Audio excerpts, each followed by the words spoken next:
Ola, boa tarde. Son Maruxa Suárez Cotelo, a concelleira de Normalización Lingüística, de Mocidade e de Festas. Neste caso, co gallo do Día do Amor, en alianza coa concelleira de Igualdade e Benestar, que é Maica Ures, pois vimos de lanzar un concurso que se chamaba Lemas de Desmontando o Amor Romántico. E o que queríamos conseguir con este concurso era facer pensar as mozas e mozos e as non tan mozas e mozos sobre os falsos tópicos asociados ao amor romántico. Identificar estes mitos é algo imprescindível para previr as relacións tóxicas basadas na desigualdade. Algúns destes mitos pois son que o amor pode con todo, que se non tes parella a túa vida non ten sentido, que haberá un baleiro que non poderás encher, que os celos son a proba irrefutable de que me quere. Despois está tamén iso das medias laranxas ou os medios limóns, que solamente hai unha metade e nada máis. Bueno, de todo iso despois vaivos a falar Maica, e Maica vai dar paso a Sergio Trillo, que é un relator que é especialista neste tipo de temas. Bueno, pois co concurso que fixemos saliron unha serie de lemas que recabamos nun vídeo que ides ver a continuación. Quen ben te quere, farate voar. Non chorar, voar, porque o amor é sinónimo de liberdade e de respeto. Xuntos, pero libres.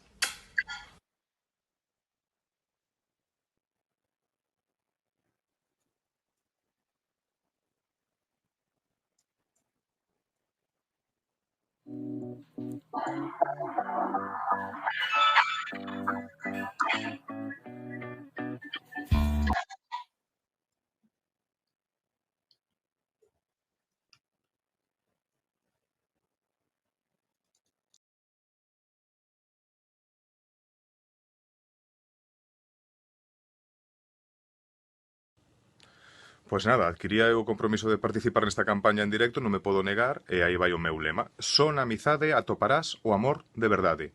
Aí queda. Bueno, pois como vedes, o concurso consistía na elaboración dun lema en galego, por suposto, e para participar era preciso empregar unha imaxe ou vídeo no que se puidera ler ou escoitar dito lema.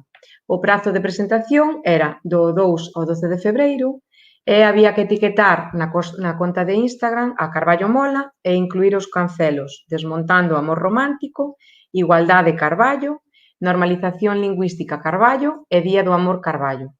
Ademais, para que o lema entrara en concurso, había que enviar a imaxe ou vídeo por WhatsApp ao número de teléfono indicado. Xa sabedes que todas as participantes e participantes recibiredes un agasallo da campaña Eu Quero Carballo. E agora procederemos ao sorteo do xantar ou cea para 2 persoas nun establecemento hostaleiro de Carballo. En principio, según o que vimos de coñecer hoxe, pois tería que ser na casa. En caso de que esperedes un pouco máis, pois ao mellor, e nos sigamos portando así de ben, pois ao mellor sí que se podería levar a cabo ese xantar e esa cea pois no local hostaleiro propio. Vale? Daquela vou a proceder a ler os nomes das participantes ou das participantes, que serían Belén Hedreira, con nick La Farmacia Literaria, con número 1. Con número 2, Sandra Periscal Martínez, con nick @Sandra Periscal. Con número 3, Dolores Vázquez Villar, @Dolo_Villar. Con número 4, Pablo Carballo Pacoret, @A Mochila da Vida. Con número 5, Natalia Iglesias Pose, @Natalia Iglesias, 8.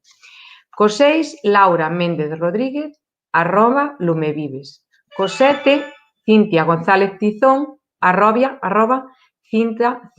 Cintia.verbas.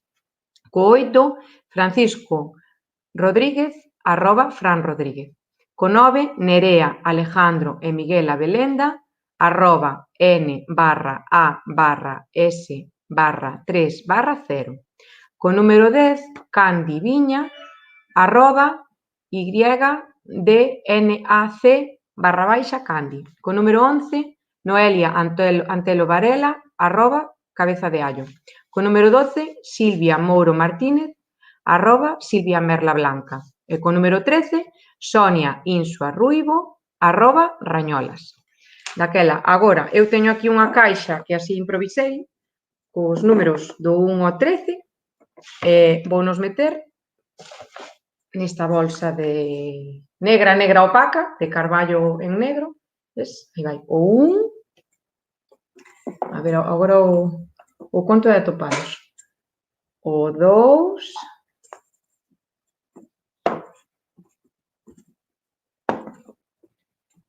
o 3,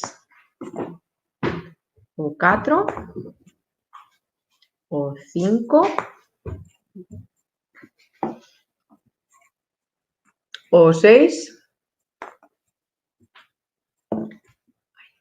o 7, o 8, o 9, ui, non sei se ve, 9, o 10, 11, 12 e 13. Vale? Cada participante tiña un número e os números están aquí na bolsa. Agora, vamos remexer así ben, para que vexades que non hai trampa nin cartón. E agora unha man inocente que teño aquí de convivente vai a sacar unha bola que vai a ser a persoa gañadora deste... Aquí está a miña nai. E saca unha bola co número 7. O 7, que corresponde a Cintia González Tizón, @cintia.verbas. De acordo? Esta persoa é a que vai a disfrutar do xantar ou cea dun establecemento de hostalaría de Carballo. E o resto, a partir de mañá, poden pasar a recoller o agasallo de Eu Quero Carballo no Concello. Moitas grazas por participar. Douvos paso xa a miña compañeira, concelleira e amiga Maica Ures. Grazas. Boa tarde a todos e a todas, a Maruxa. Pois, como ben decía Maruxa, onte foi o Día dos Namorados, ese día que nos levan dicindo que é o día para festexar o amor. Entendemos que o amor hai que festexar todos os días do ano. E a continuación imos falar dese mito do ideal do amor romántico, que é un creador de expectativas irreais que nos levan dicindo toda a vida e que nos levan educando nesa idealización do amor. Esa creación de mitos irreais lévanos a crear relacións desiguais dentro das parellas, identificar os mitos que se crean alrededor dese amor romántico e dese mito é imprescindible para prever relacións tóxicas baseadas na desigualdade. Co cal, nos agora mesmo contamos con Sergio Trillo, psicólogo e músico, que desenrola varios proxectos en distintas áreas de traballo, sempre con unha perspectiva de xénero. Entón, el vainos a indicar se realmente existe ese amor romántico e como desbotalo. Seguindo o texto o nome deste faladoiro, o amor pode con todo. Vamos a saberlo de seguido. Con isto damos paso a Sergio.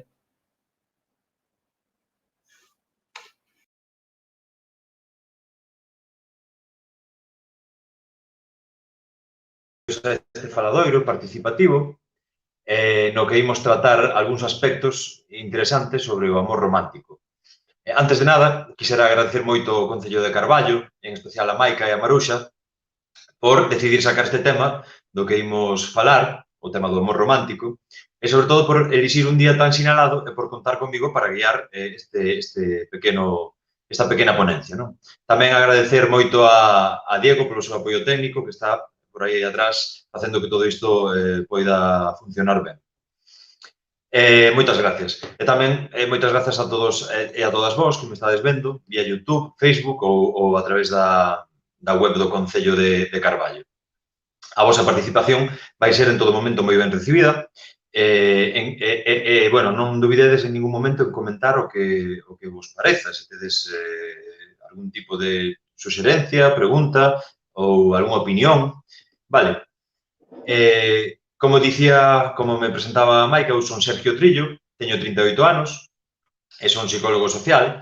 Fai alrededor de 3 anos, comecei con este proxecto profesional que desenvolvo agora na actualidade, que é Psiconova, que bueno, é unha empresa unha plataforma multidisciplinar de deseño, elaboración e aplicación de proxectos sociais innovadores. Traballamos en distintas áreas como a saúde, educación, envellecemento e igualdade. Este faladoiro que estamos a presentar agora, que ainda non comezamos, así que se acabas de unirte, estás perfectamente a tempo, enmarcaríase nesta última área, na área de igualdade. Nesta área, na área de igualdade, temos desenvolvido numerosos proxectos, como dicía Maica, para públicos moi diversos, non? Dende obradoiros de risoterapia para mulleres, ata cursos de prevención do síndrome da coidadora, pasando pola creación de contido audiovisual para a sensibilización e a prevención da violencia de xénero, obradoiros de educación afectivo-sexual, que tan necesarios son para adolescentes, obradoiros de creación de chapas igualitarias para escolares, datas sinaladas do ano, cursos de adestramento cognitivo con perspectiva de xénero para maiores, para adultos maiores de 65 anos, e ata un escape room con leitmotiv da igualdade de xénero, no que, por certo, os rapaces e rapazas pasan moi ben, ao mesmo tempo que se familiarizan con conceptos fundamentais no eido da igualdade, como a estereotipos, o sexo e xénero, sororidade, socialización de xénero, etc. Algúns destes conceptos verémolos hoxe, aquí tamén, porque, bueno, é importante crear, digamos, un marco común para poder entendernos, para poder comunicarnos debidamente, non? Para falar un poquinho o mesmo idioma, por entendernos, vamos. A nivel persoal, estreo o formato, o sea, quero dicir, aínda que, como vos dicía, fixemos varios obradoiros, numerosos obradoiros e faladoiros desta materia, así que fagamos online, este vai ser o primeiro. Creo que non vai ser o último, porque é o espírito dos tempos, non? Parece que é tendencia actual. Claramente eu preferiría o contacto real con todas e con todos vós, porque por moi boa que sexa a wifi e a calidade da imaxe, do audio e todo isto, pois nada pode igualar a comunicación humana pois cara a cara, non? Como se facía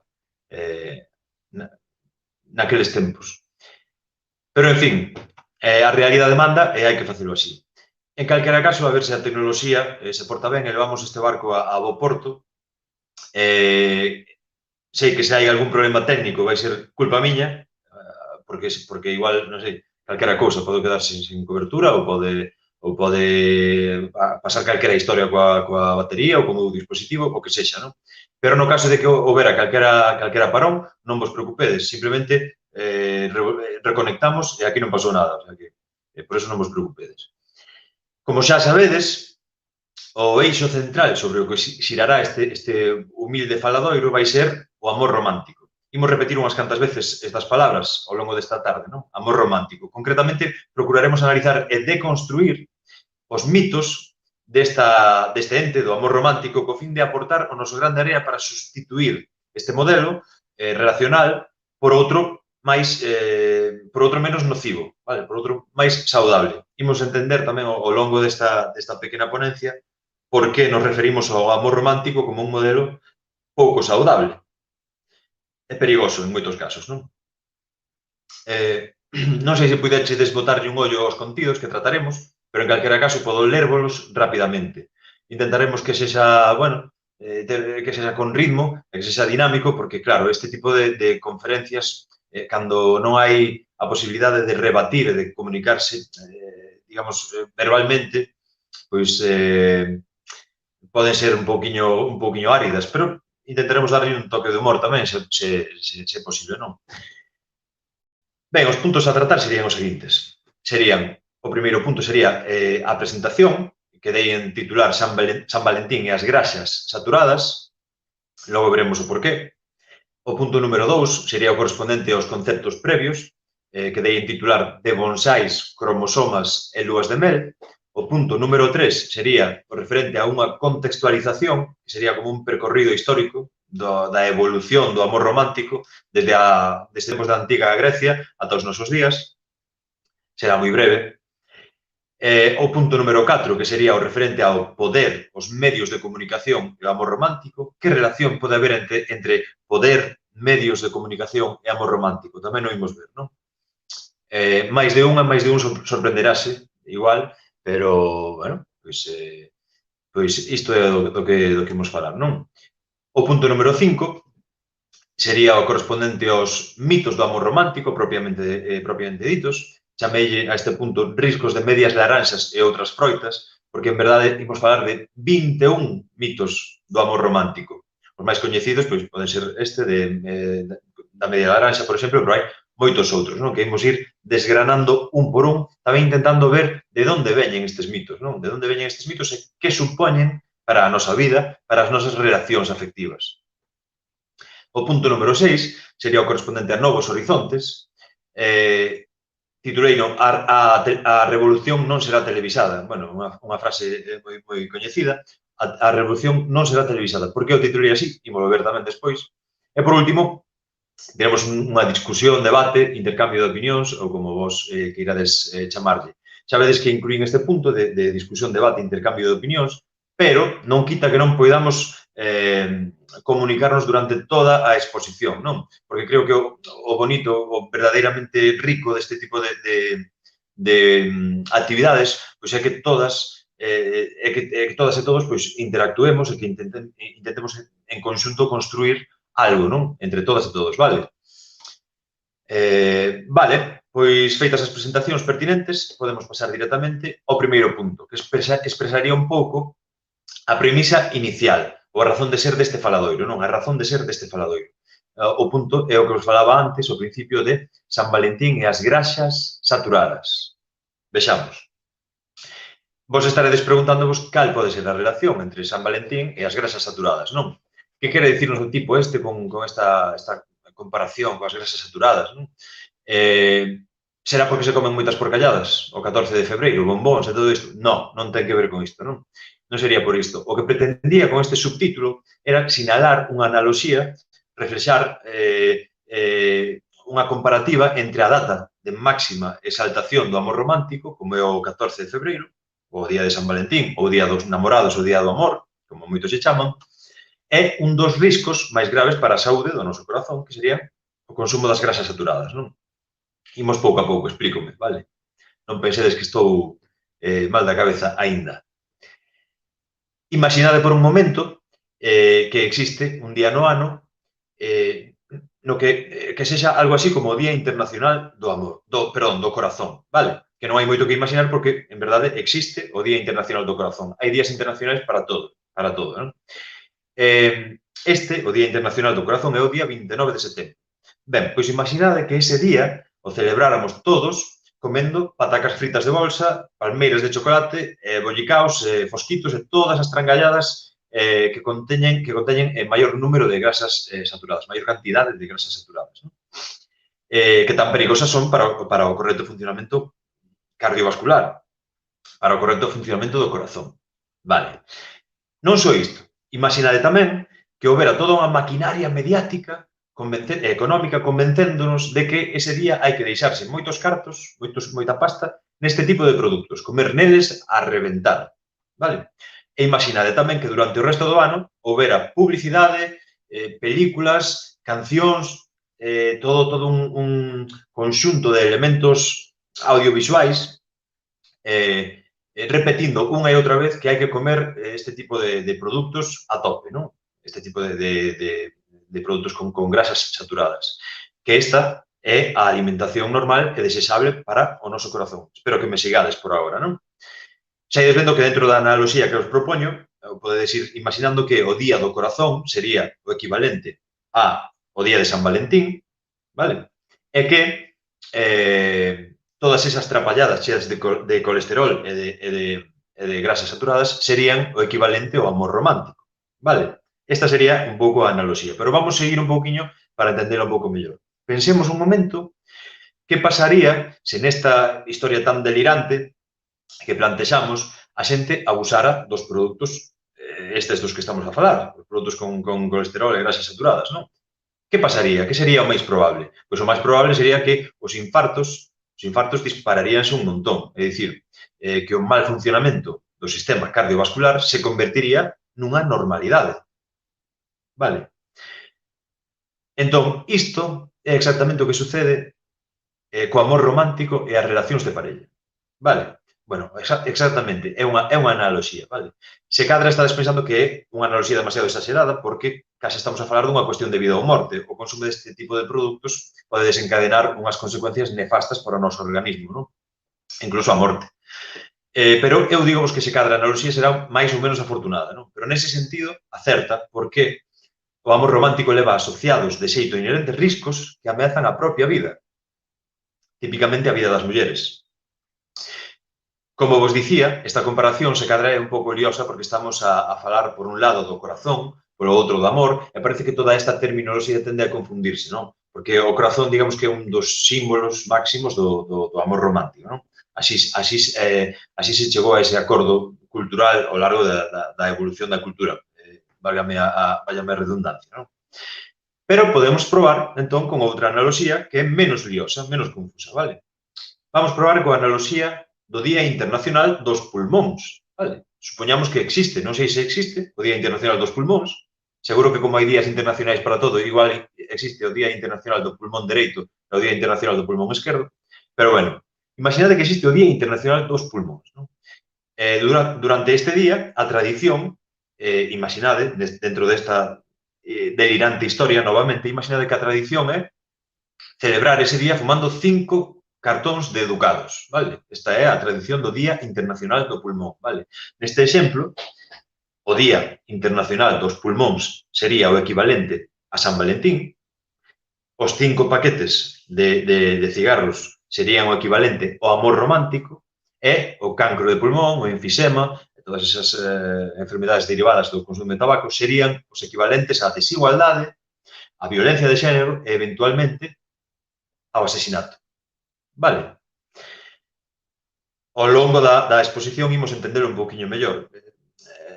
Igual é unha analoxía un pouco hiperbólica, é un pouco, sí, un pouquiño exagerada, pero é unha forma de reflexar, de ilustrar un pouquiño que estamos ante unha realidade, esta do amor romántico, perigosa, non?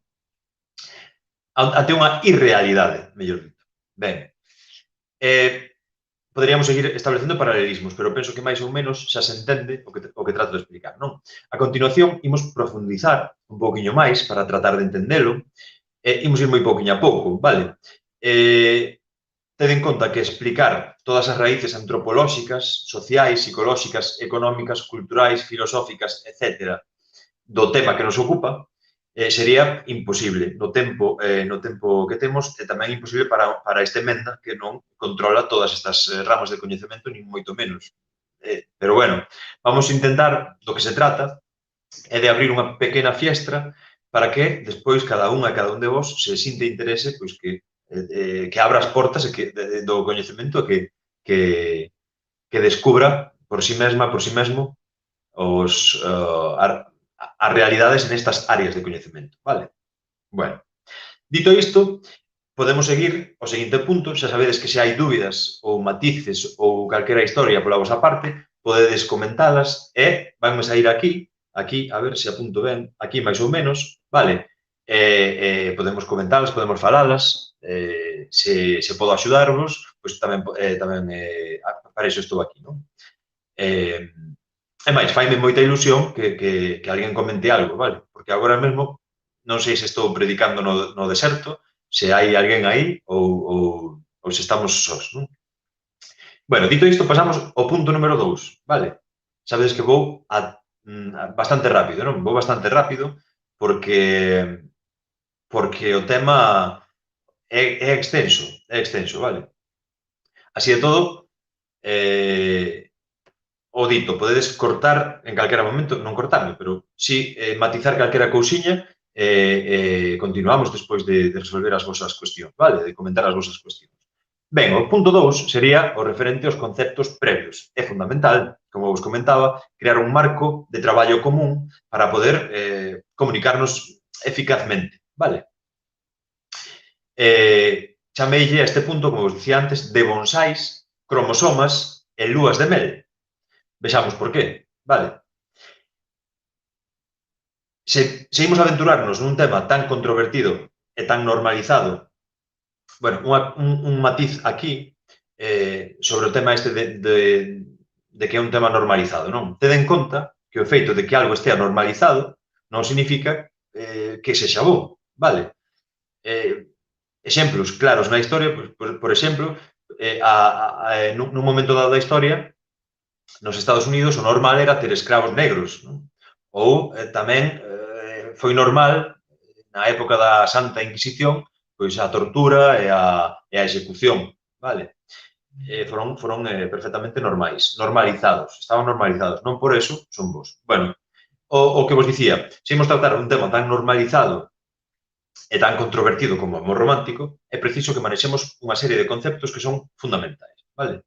Se os parece, imos repasar xuntos unha serie de termos básicos dos que algúns resultaramos máis familiares, outros igual máis novedosos, son pouquiños. Imos acabar pronto, vale? Pues é fundamental, vale? Son os cimentos deste pequeno faladoiro, vale? Comecemos polo primeiro deles, que non sería un só, senón que é unha dualidade, unha parella de palabras que se entenden mellor explicadas xuntas. E que típicamente se veñen usando como sinónimos, non? Pero que non o son, en absoluto. Estas palabras son, como xa imaginades, sexo e xénero, vale? Sexo e xénero. Estes dous termos son empregados en moitas ocasións, como dicía, indistintamente. Pero é crucial comprender as diferencias entre estes dous termos.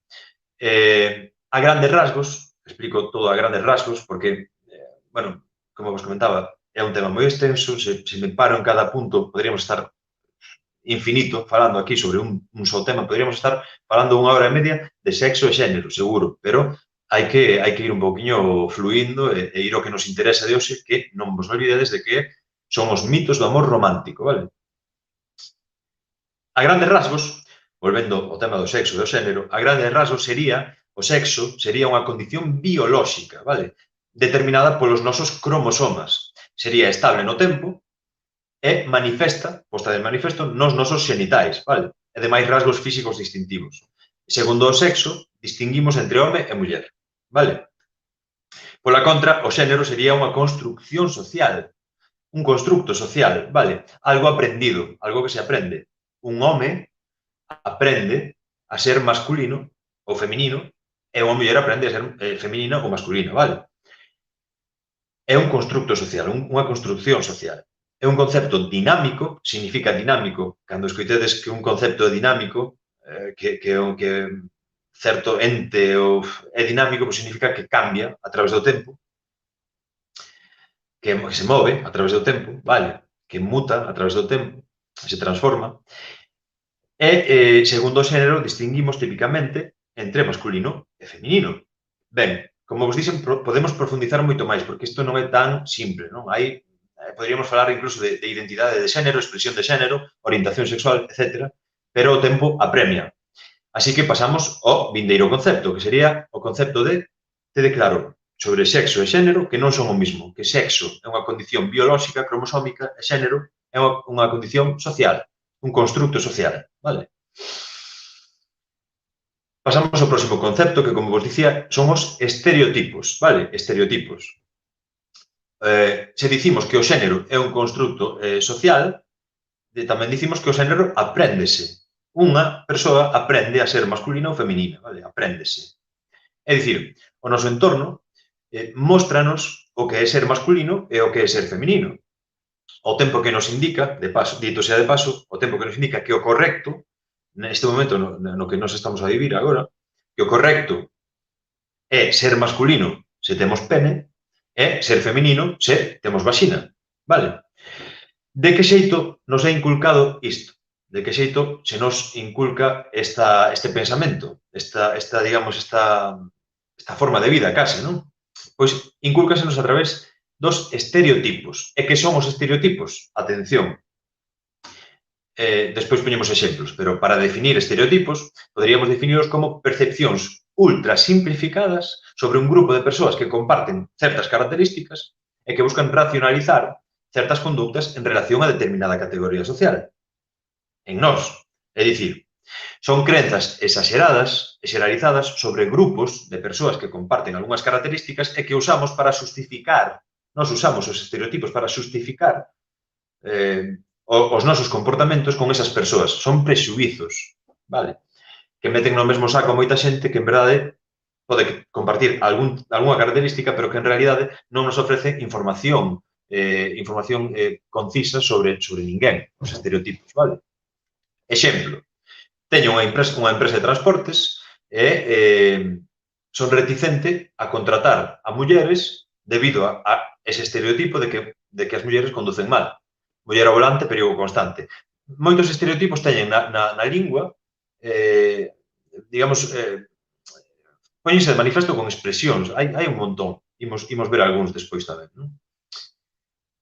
Cal é a realidade? A realidade é que a maioría dos accidentes con vítimas mortais son, digamos que, non culpa, pero sí que a maioría están implicados homes nos accidentes, vale? Aquela, de onde ven isto de muller ao volante, perigo constante, non? Isto sería a influencia negativa dos estereotipos, non? Como dicía, usámolos para justificar o noso comportamento con esa persoa que forma parte dese estereotipo, non? Ben, hai moitos máis, referíndonos aos estereotipos de xénero, que se refiren a, digamos, son esas verdades, entre comillas, universais, que non teñen nada de realidade, pero que se refiren ás persoas por ser home ou muller, temos algúns moi coñecidos. Por exemplo, os nenos van de azul, as nenas van de rosa. Ou os homes son fortes e as mulleres son débiles. Aquí é onde aparece tamén outra das manifestacións lingüísticas dos estereotipos de xénero, non? O sexo débil, que se coñecía típicamente ao colectivo feminino con isto, non? Homes racionais, seguindo con máis estereotipos de xénero, homes racionais, mulleres emocionais, ou homes activos e mulleres pasivas. Hai miles de estereotipos deste tipo, non? Por resumir un pouco, os estereotipos configuran o que entendemos por masculino ou por feminino en determinado momento histórico en determinada sociedade, vale? Isto non é algo estable, porque, como dixemos, o xénero é un constructo dinámico, unha construcción dinámica que evoluciona ao longo da historia, vale? Cambia ao longo da historia dun lugar ao outro. De acordo? Vale. Isto levaríanos ao próximo concepto, que é un concepto moi importante tamén, que é o da socialización diferencial. A metáfora dos bonsáis está referida a este concepto, non? Un bonsai, sabes, esas árbores pequeniñas tan bonitas que dan moita paz cando unhas mira e tal, de orixe xaponés, creo eu, non sei, teño que indagar máis porque non estou seguro. Eu acordo que saían en Karate Kid, así que debe de ser por aí a cousa. Un bonsai é como é porque recibe un tratamento externo, vale? É dicir, un bonsai é froito da manipulación da persoa que o poda, que corta as súas raíces, que o rega, etc., non? Que o trasplanta, que fai o proceso que se faga para cuidar un bonsai, non? Que eu non sei nin cuidar da planta esta que está un pouco mustia, vou saber cuidar do bonsai. Pero, bueno, se alguén planta unha semente dunha árbore na terra, non vai sair un bonsai, vale? Un bonsai non nace, un bonsai faise. Hai alguén que o fai. O ser humano, neste sentido, é moi parecido a un bonsai. Nós seríamos o bonsai e a socialización diferencial serían as tixeiras de podar. Vale? Quedadevos con eso. A socialización diferencial son as que nos é a que nos construe tal e como somos, en certo sentido, vale? Ben, a socialización diferencial ou socialización de xénero, término clave en todo isto, sería o proceso de aprendizaxe a través do cal se transmiten as crenzas, valores, comportamentos dominantes dunha determinada sociedade e e a través do cal se construen as relacións de xénero. É dicir, homes e mulleres aprenden a ser o que se espera deles. Vale? No seu contexto concreto. De acordo? No caso dos homes, espérase que sexan masculinos, e no caso das mulleres, espérase que sexan femininas. Estou vendo que a imaxe vai como entrecortada, non sei se hai algún problema. Bueno, compañeiro Diego, se me podes dicir que todo vai ben, ou, bueno, vale, perfecto. Dime por aquí, Maruxa, que sí, que se escoita, que se ve. Eu vexo como a imaxe un poquinho lenta. Vale, continuamos, entón. No contexto da sociedade, estábamos falando de socialización diferencial ou socialización de xénero, vale? Que dicíamos que eran as tixeiras de podar, vale? As que nos construen tal e como somos, as que construen o noso xénero tal e como é, vale? Somos masculinos ou femininos debido á socialización por obra e gracia da socialización diferencial. Dentro do noso contexto de Occidente, os homes son socializados para desempeñar o rol productivo como proveedores, vale? Para ocuparen o ámbito público e para obter gratificación e autoestima do exterior. Así mesmo, polo xeral, son educados para reprimir a súa esfera afectiva, para seren inexpresivos emocionalmente. Os rapaces non choran, non? Outra expresión máis lingüística que temos aí, non? Todo mundo chora, de todo mundo debe chorar. Este estereotipo ten moito peso, negativo tamén, na configuración do xénero masculino, porque, digamos que, a partir deste estereotipo de os rapaces non choran, os homes non choran, pois nós vémonos na obriga de reprimir a nosa afectividade, de reprimir as nosas vaguas ou a nosa risa, ou o que sexa, vale? Isto, co tempo, trae problemas, evidentemente, vale? Evidentemente, porque o ser humano é un ser emocional, precisa de expresarse emocionalmente, se son homes ou mulleres, ou se son masculinos ou femininos, vale? Falábamos de que, na nosa sociedade, os homes potenciaselles as súas liberdades, os seus talentos e as súas ambicións, e tenden a ter moito estímulo e pouca protección. Están sempre orientados cara a acción, cara ao exterior, cara ao macro social e á independencia de todo tipo. E dentro dos valores inculcados aos homes destaca o traballo como obriga prioritaria e definitoria. Vale, que quere dicir isto? Pois que no caso dos homes o recoñecemento social ocupa un primeiro plano na súa escala de valores e está moi vinculado ao traballo e aos logros que se podan ter na súa carreira, na súa carreira laboral ou no seu oficio, vamos. Pola contra, en contraposición, están as mulleres que na nosa sociedade aínda hoxe son socializadas para desempeñar un rol reproductivo, vale? O que é o mesmo, para o cuidado da prole e a familia, para permanecer no ámbito privado ou doméstico. Polo xeral, as mulleres son educadas para obteren gratificación e autoestima no ámbito privado, no ámbito doméstico, vale? Foméntase, pois, a esfera afectiva das mulleres en detrimento das súas liberdades, dos seus talentos e das súas ambicións. O contrario que sucede nos homes. Reciben pouco estímulo e moita protección. E son orientadas cara á intimidade, cara ao microsocial e cara á dependencia, vale? O primeiro plano da escala de valores femenina, nesta socialización diferencial, no noso, refírome a socialización diferencial sempre no noso contexto inmediato, vale? Porque xa dixemos que un termo dinámico non é o mesmo o xénero masculino en Indonesia que en Portugal. Nin é o mesmo o xénero feminino nun sitio que no outro, vale? Ben, como dicíamos, o primeiro plano da escala de valores femenina corresponderíase co amor. Ajá, aquí está, vale, xa empezamos a poder atar cabos, non? Co cultivo do amor e co cultivo dunha relación e da familia. Vale. A pregunta é, falando da socialización diferencial, se a socialización diferencial son as tixeiras de podar, quen é o sardineiro? Quen é a persoa que porta as tixeiras? Son os axentes de socialización, vale? Quen son os axentes de socialización? Perdón, tentela. Podemos citar catro axentes de socialización fundamentais, determinantes.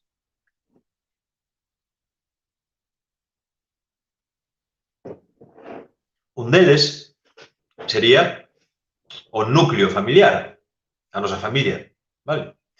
Outro sería o grupo de iguais, outro sería o sistema educativo, a escola, e demais institucións, e outro, pero non menos importante, atreveríame a dicir que últimamente, nos últimos anos, cobrou moitísima relevancia, son os medios de comunicación. Os medios de comunicación son un axente socializador determinante para construir o noso xénero tamén, vale? Non solamente o noso xénero, senón todo en xeral, non? Todo o que nós somos, depende un pouquiño dos medios de comunicación e da industria audiovisual, vale? En xeral. Estes 4 axentes de socialización van nos transmitindo desde o momento no que nacemos os valores que na nosa sociedade son considerados como axeitados ao noso sexo, vale? Seguindo coa metáfora do bonsai, como dicíamos antes, estes axentes serían o sardineiro que nos moldea e nos convirte no que somos, vale? Nun nivel de análise máis profundo, algo moi suxerente para min, que encontro moi interesante, se estudiamos a etimoloxía da palabra persoa, imos descubrir algo moi sorprendente, que digamos que a palabra persoa ven do latín, que a súa vez ven do etrusco, que a súa vez ven do grego, se nos remontamos. Persoa, significa máscara. Persoa significa máscara, vale? Esa máscara construímola en gran medida debido á acción deste mecanismo de socialización, vale? É algo moi profundo, con connotacións filosóficas que, bueno, que se queres investigar, pois é moi interesante, non? Persoa significa máscara, non? Entón, digamos que o que nós somos está configurado a partir do noso entorno inmediato. E os medios de comunicación, neste caso, forman parte do noso entorno e teñen un peso moi importante na era da tecnoloxía na que estamos. Ben, a través da socialización de xénero, prodúcese unha transposición dos valores imperantes dun lugar e dunha época determinada a formación de cada xénero, vale? Entón, cabe preguntarnos, cales serían estes valores imperantes hoxe en día? Vale, quen decide como debemos comportarnos nós en función de se temos pene ou se temos vaxina? Quen decide isto, non? Ou quen o decidiu? Porque, claro, está moi ben falar de socialización, pero tamén hai que tirar un pouquiño máis e ver, pois, quen é o que ten a tixola polo mando, non? Aquí é onde aparece o próximo concepto moi relevante do que todas e todos vos oístedes falar xa, que é o patriarcado. O patriarcado ou sociedade patriarcal, non? Que é isto do patriarcado? Fácil. Resumido, sería un xeito de organización social no que a autoridade se reserva aos homens, os postos de máximo poder económico, político, social, religioso, está reservado aos homens. Afortunadamente, cada vez menos, aquí, bueno, poderes tamén facer unha análise moitísimo máis profunda, pero, bueno, o tempo é o que é, non? Por suposto, trátase dun modelo moi desigual no que a muller leva a peor parte. As desigualdades no patriarcado, que sería o sistema político, social e económico no que vivimos, estas desigualdades entre home e muller son moi evidentes, non? Por exemplo, por citar algúns, porque hai infinidade, pero por poñer algúns, a feminización dos traballos de baixo estatus socioeconómico, vale? Todo o mundo ten no seu repertorio lingüístico o tema de muller da limpeza, non? Por exemplo, ou ama de casa, por exemplo, vale? Frecuentes situacións de doble xornada, outra das desigualdades que podemos apreciar dentro deste sistema patriarcal, para comprender que é unha realidade, non? Frecuentes situacións de doble xornada. Que é a doble xornada? Pois é que normalmente a muller que traballa fora da casa encárgase do traballo de fora e máis do traballo da propia casa, vale? Non en todos os casos, cada vez menos, pero continúa a ser unha realidade, vale? Fenómenos como o teito de cristal, que é esa barreira invisible que as mulleres parece que non poden superar para chegar a postos de poder, vale? A presencia mayoritaria de homes en postos de poder, a violencia de xénero, está claro que a violencia de xénero é un síntoma, un signo da sociedade patriarcal, vale? Da desigualdade na que vivimos. É unha mostra das máis evidentes que existen desta desigualdade histórica é que neste país a muller accediu ao voto no 1931. É dicir, en términos históricos, 90 anos son moi pouquiños anos. Entón, pois, esta sería unha mostra clara do patriarcado que está aí e que exerce o poder realmente. O poder é algo que se exerce, que existe de verdade. É algo que se entende nas relacións de poder, vale? Bueno, é un tema tamén moi interesante, recomendo a Foucault, este filósofo francés, que ten varios libros sobre o poder, son interesantes tamén. Vale, seguimos con un par de conceptos máis para ir entrando xa en materia, non? Por suposto, temos que falar da palabra mito. Que é un mito? Chamamos mito, imos falar, recórdovos, dos mitos do amor romántico. Por tanto, mito é unha palabra fundamental. Mito sería un tipo de relato tradicional de carácter simbólico que narra acontecementos extraordinarios e que forma parte do imaginario dunha cultura concreta, vale? Non son relatos históricos, vale? Pero son considerados como verdadeiros pola cultura que os ampara en moitas ocasións. Serían algo así como respostas fantásticas a preguntas das cales se descoñece a verdadeira resposta. As religións están cheas de mitos, vale? Serven para transmitir valores e crenzas, xeración tras xeración tras xeración, pasan os anos, pasan as décadas, os séculos, e os mitos seguen aí presentes. Cabe preguntarse, pode ser hora, ao mellor, de cambiar a nosa percepción mitolóxica de moitas cousas, de moitas dimensións da realidade, e substituílas por algunhas que sexan un pouquiño máis, que diría eu, veraces, ao mellor, non? Ou científicas tamén. Como exemplos de mitos temos na antiga Grecia, para dar e tomar, Ícaro, Perseo, Medusa, o Minotauro, que máis, Prometeo e todos estes, non? Pero tamén na nosa propia cultura temos un montón de mitos, vale? Como os religiosos dos que falábamos, que están aínda moi presentes. Hai moita xente que aínda continúa a pensar que vimos que o ser humano ven de Adán e Eva, non? Ven de Adán e Eva. E que os animais todos que hai están aquí porque o salvou Noé na súa arca, non? Nese barco tan grande. Que bueno, que a esta xente pregunta e os dinosaurios, que pasa? Non nos puxo na arca. Claro, eran moi grandes, igual lle fundían a barca, o que fora. Bueno, a barca non, a arca. Vale. Temos estes mitos religiosos, pero tamén temos outros mitos que son máis de cotío, non?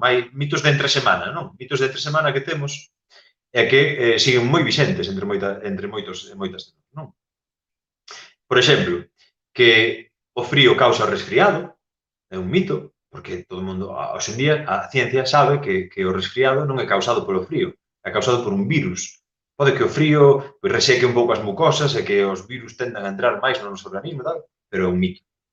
Non é certo que o frío cause resfriado. Así que se hai nenos vendo, podes andar descalzos, home, pola casa, non é descalzas, que non pasa nada. Non. Tedes que facerlle caso ás vosas nais e aos vosos pais, vale?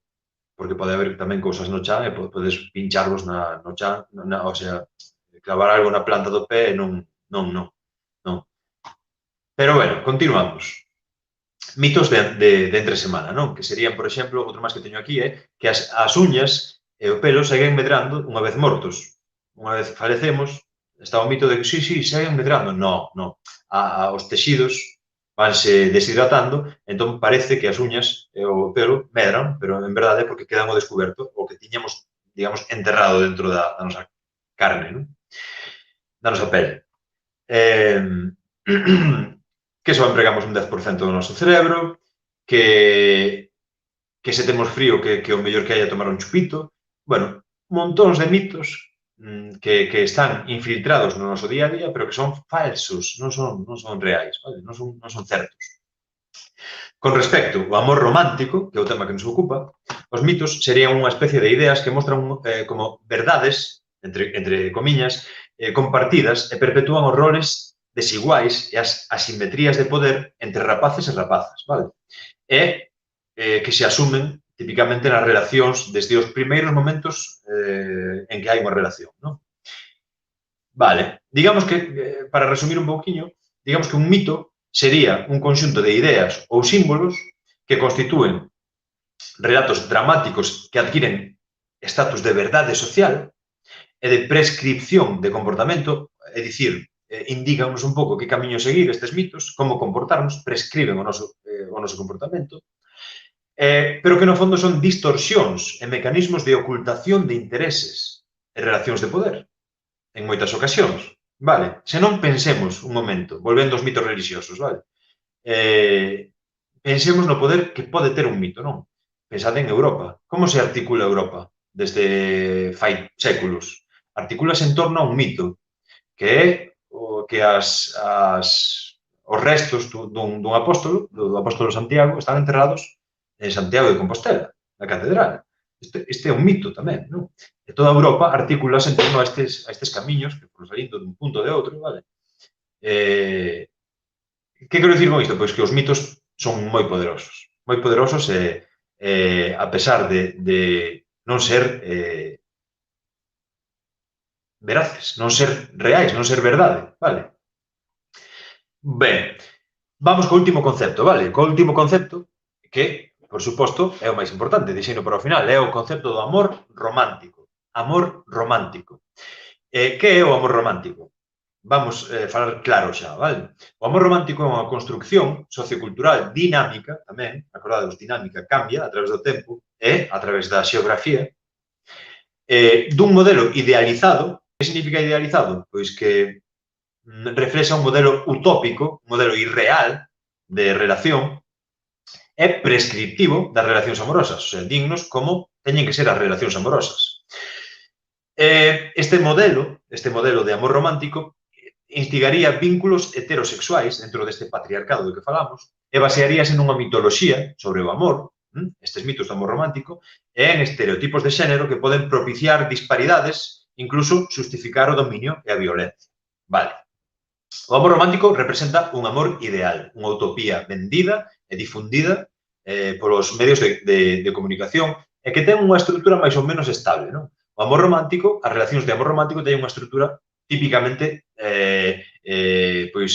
estable, típicamente ven sendo algo así. Un home e unha muller coñécense, enamóranse, teñen unha serie de obstáculos, logran superar todos estes obstáculos e en contra do que parecía posible, pois consiguen vivir o seu amor e finalmente alcanzan a felicidade máxima un co outro, porque é imposible que foran felices por separado, e consiguen isto, ser felices para sempre, non? E comen perdices. As perdices creo que as puxeron aí porque rima con felices, vale? Perdices rima con felices. Pódese sustituir por outro alimento que rime con felices. Codornices tamén, bueno, ou se somos veganos, pois non se me ocurre nada que rime con felices, que sea vegano, vale? Bueno, sí, as gominolas estas, como se chaman? Regalices. Foron felices e comeron regalices, vale? O amor romántico, en si mesmo, é unha experiencia moi xenerizada. Que significa isto de moi xenerizada? Pois que é diferente para homes e para mulleres. Vale, para elas representa a espera, depois imos analizar máis en profundidade, pero para elas representa a espera, representa a pasividade, o cuidado, a renuncia, a entrega, o sacrificio, vale? E para eles representa outra cousa, a conquista, representa a seducción, a valentía, romper as normas establecidas, vale? Protexer, coidar, dominar, recibir, vale? Non obstante, sen perxuízo de todo isto anterior, esta orde de cousas, hoxe en día, como que se tambalean bastante, tambalease bastante, non? E na medida na que cada vez máis mulleres estánse alonxando do estereotipo tradicional. Entón, este alonxamento do estereotipo tradicional pode desencadear violencia por parte de algúns homens, non? Ou percibir que as mulleres escapan ao seu control, que a súa parexa está escapando ao seu control, vale? Polo tanto, asumir o modelo de amor romántico significa asumir un modelo de relación totalmente asimétrico no que poden xurdir comportamentos moi violentos. Ademais, as mulleres implicadas nunha relación desta clase teñen máis difícil fuxir da súa relación se esta se torna perigosa para elas, vale? Entre outras cousas, por iso de que o título desta ponencia, non? Que o amor todo o pode, e que se perdoa todo no nome do amor, non? Moitas mulleres viviron e morreron por este pensamento, por este mito tan arraigado, non? Sobre todo morreron, vale? Porque moitas mulleres perdoaron unha primeira agresión e unha segunda agresión e infinidade de agresións pensando que polo amor romántico, polo amor todo se perdoa, vale? En definitiva, se aspiramos a unha sociedade igualitaria, que creo que máis ou menos todas e todos podemos estar de acordo, é necesaria unha deconstrucción, vale? É unha resocialización do concepto de amor e dos modelos tamén amorosos desexables e dos modelos masculinos e femininos que consideramos atractivos, vale? Vale, pois daquela, dito isto, podemos pasar ao seguinte punto. Xa sabedes que espero os vosos comentarios, vale? Que moi anxioso. O máis importante é que comentedes algunha cousiña para poder, non sei, recibir un pouco de feedback, se é que se vos ocurre algo. Xa sei que vou moi rápido, pero nas probas que fixen, se non iba a este ritmo, quedábanme cousas por dicir. E creo que todo é bastante importante, así que, bueno, nada, estou aquí un pouco espídico, non? Pasamos ao punto 3, que sería o de contextualización, e refírese a un breve, moi breve percorrido histórico do amor romántico ata os nosos días, vale? Perfecto. Vai ser unha viaxe express a través do tempo, vale? Podemos comezar pola Grecia clásica, que nos séculos máis ou menos 5 e 4 antes de Cristo, vale? Por que empezamos por aquí? Pois, bueno, debido á importante influencia que tivo todo o coñecemento, toda a ciencia e a filosofía que naciu no seo da Grecia clásica para o desenvolvemento da sociedade occidental na que vivimos hoxe en día. Bueno, nesta época ten as súas raíces o mito da media laranxa durante a Grecia clásica. Antes de nada, cabe comentar tamén que durante a Grecia clásica o ideal de amor era homosexual, vale? O ideal de amor era homosexual. De feito, o matrimonio estaba moi separado das relacións afectivas das relacións sexuais, vale? Por eso dicimos tamén que o amor é un concepto dinámico, e o xénero tamén, vale? Porque cambiou moitísimo e seguirá cambiando, claro, lóxicamente. De feito, tamén que estamos no medio dun gran cambio, vale? Dun gran cambio con respecto a esta concepción do amor. Espero que un cambio a mellor. A veces son pesimista, penso que igual non é tan a mellor cando vexo algunhas cousas por aí, non? Pero quero creer que sí, quero creer. Como dicía, nesta época da Grecia clásica ten as súas raíces o mito da media laranxa. Imos entender, imos ver por qué, non? Concretamente, o mito da media laranxa, cal é o mito da media laranxa? Pois que neste mundo existe unha persoa que nos complementa e que nos enche e que sen esa persoa non podemos ser felices, non?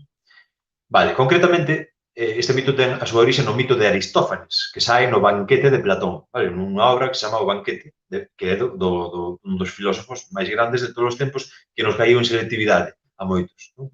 É Platón. E que representa o primeiro mito amoroso entre humanos, dado que ata ese momento, na antiga Grecia, dado que ata ese momento na mitoloxía grega referíase únicamente a deuses, non? Aristófanes conta no seu discurso que os seres humanos eran originalmente criaturas con 4 brazos e 2 cabezas, vale? 4 brazos, 4 pernas, perdón, e unha soa cabeza con 2 caras, vale? Unha soa cabeza con 2 caras. Estas criaturas con doble cara podían ser de 3 tipos. Había home-home, muller-muller e home-muller, vale? Perfecto. Pois estas criaturas con 2 caras foron, digamos, consideradas polo deus de deuses, que era Zeus, como unha ameaza, non? Entón, decidiu dividiras en 2, creando os seres humanos que somos hoxe en día, vale? Daquela, pois, dai ven un pouco o mito da media laranxa, non? Bueno, hai estudiosos que din que ven dai, vale? Esta división de Zeus en 2, pois, creou un profundo anhelo na xente por encontrar a súa outra metade. Todo o mundo vagou pola terra dese momento para encontrar o seu complemento. Vale. Imos pegar un saltiño duns cantos centos de anos para chegar á Idade Media. A Idade Media. Vale, na que se impón o matrimonio heterosexual como modelo hexemónico, vale? É dicir, modelo dominante, pois matrimonio entre home e muller, co grande peso tamén da religión, neste caso, non? Vale, aquí créase unha gran parte do repertorio sentimental do amor romántico.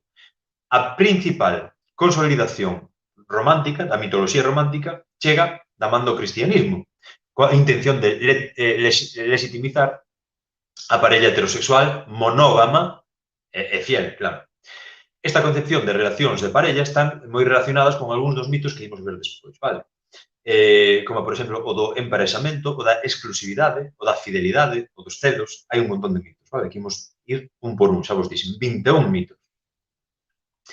Co amor cortés, seguindo no noso percorrido histórico, neste trazado no que damos saltos de xigante dun momento da historia ao outro, para resumir moito, pois, digamos que co amor cortés, durante os séculos XI e XII, incluíronse novas crenzas relacionadas co mito da omnipotencia, isto de que o amor todo o pode, e co da equivalencia, vale? O mito da equivalencia, despois falamos tamén, pero é un pouco pensar que o enamoramento, que a fase de enamoramento é a fase de amor, o sea, que é o mesmo, vale? Que unha persoa vai sentir a mesma paixón que durante o enamoramento, durante a súa vida, coa súa parella. Este sería o mito de equivalencia. Pero tranquilos, porque estes mitos ímolos, xa vos digo, ver todos un por un, vale? Seguimos co viaxe no tempo e chegamos ao Renacemento do Barroco, no que se consolidaría o mito do libre albedrío e un poquinho máis adiante, no século XVIII, xurdiría o romanticismo, vale? E con el o amor cobraría unha nova dimensión, vale? Estes poetas románticos, Lord Byron e algún máis, non? O amor convírtese case nun estado de enaxenación mental, vale? Que escapa a calquera intento de control pola nosa parte, vale? O amor, todo é posible en nome do amor, podemos conseguir calquera cousa, non? Este é o punto de enaxenación mental do amor romántico, vale? Arredor desta época xurden arquetipos moi coñecidos como de Don Juan, vale? No que, Don Juan é un conquistador por excelencia que vai de flor en flor, aquí e alá, ata que ten a súa redención encontrando un amor final perfecto, unha muller inigualable, unha dama preciosa e casi saída do mundo celestial, non? Este puido ser tamén, este cambio que dá Don Juan de andar de flor en flor ata chegar a unha na que se enamora perdidamente, pode ser o xerme, o mellor, hai xente que fala disto, non? E ten moito sentido, do mito de cambiar por amor, vale? Isto de cambiar por amor, vale? Perfecto. Chegamos ao século XIX xa, vale? O matrimonio e a sexualidade forman un todo indivisible. Pásase do amor concertado ao matrimonio por amor e fórxanse os mitos do matrimonio e da paixón eterna, vale?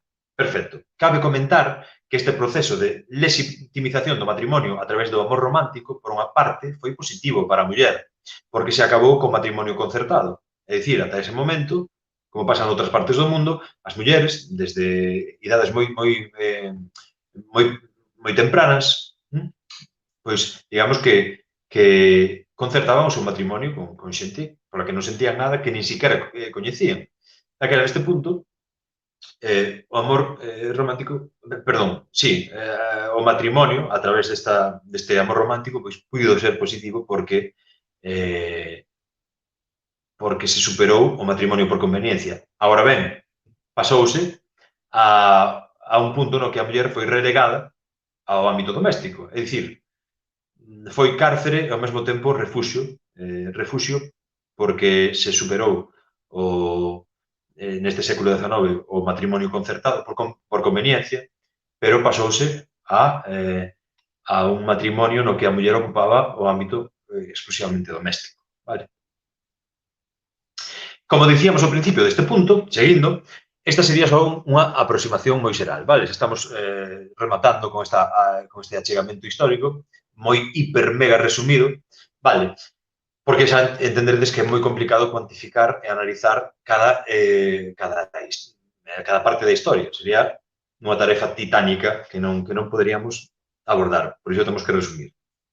Sexa como sexa, o amor romántico foi pouco a pouco normalizándose, consolidándose, transformándose, legitimándose ata convertirse no que é hoxe en día, para moitos.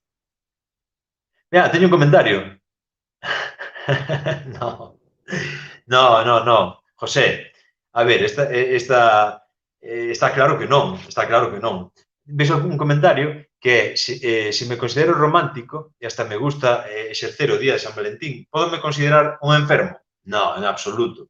Todo o contrario, todo o contrario.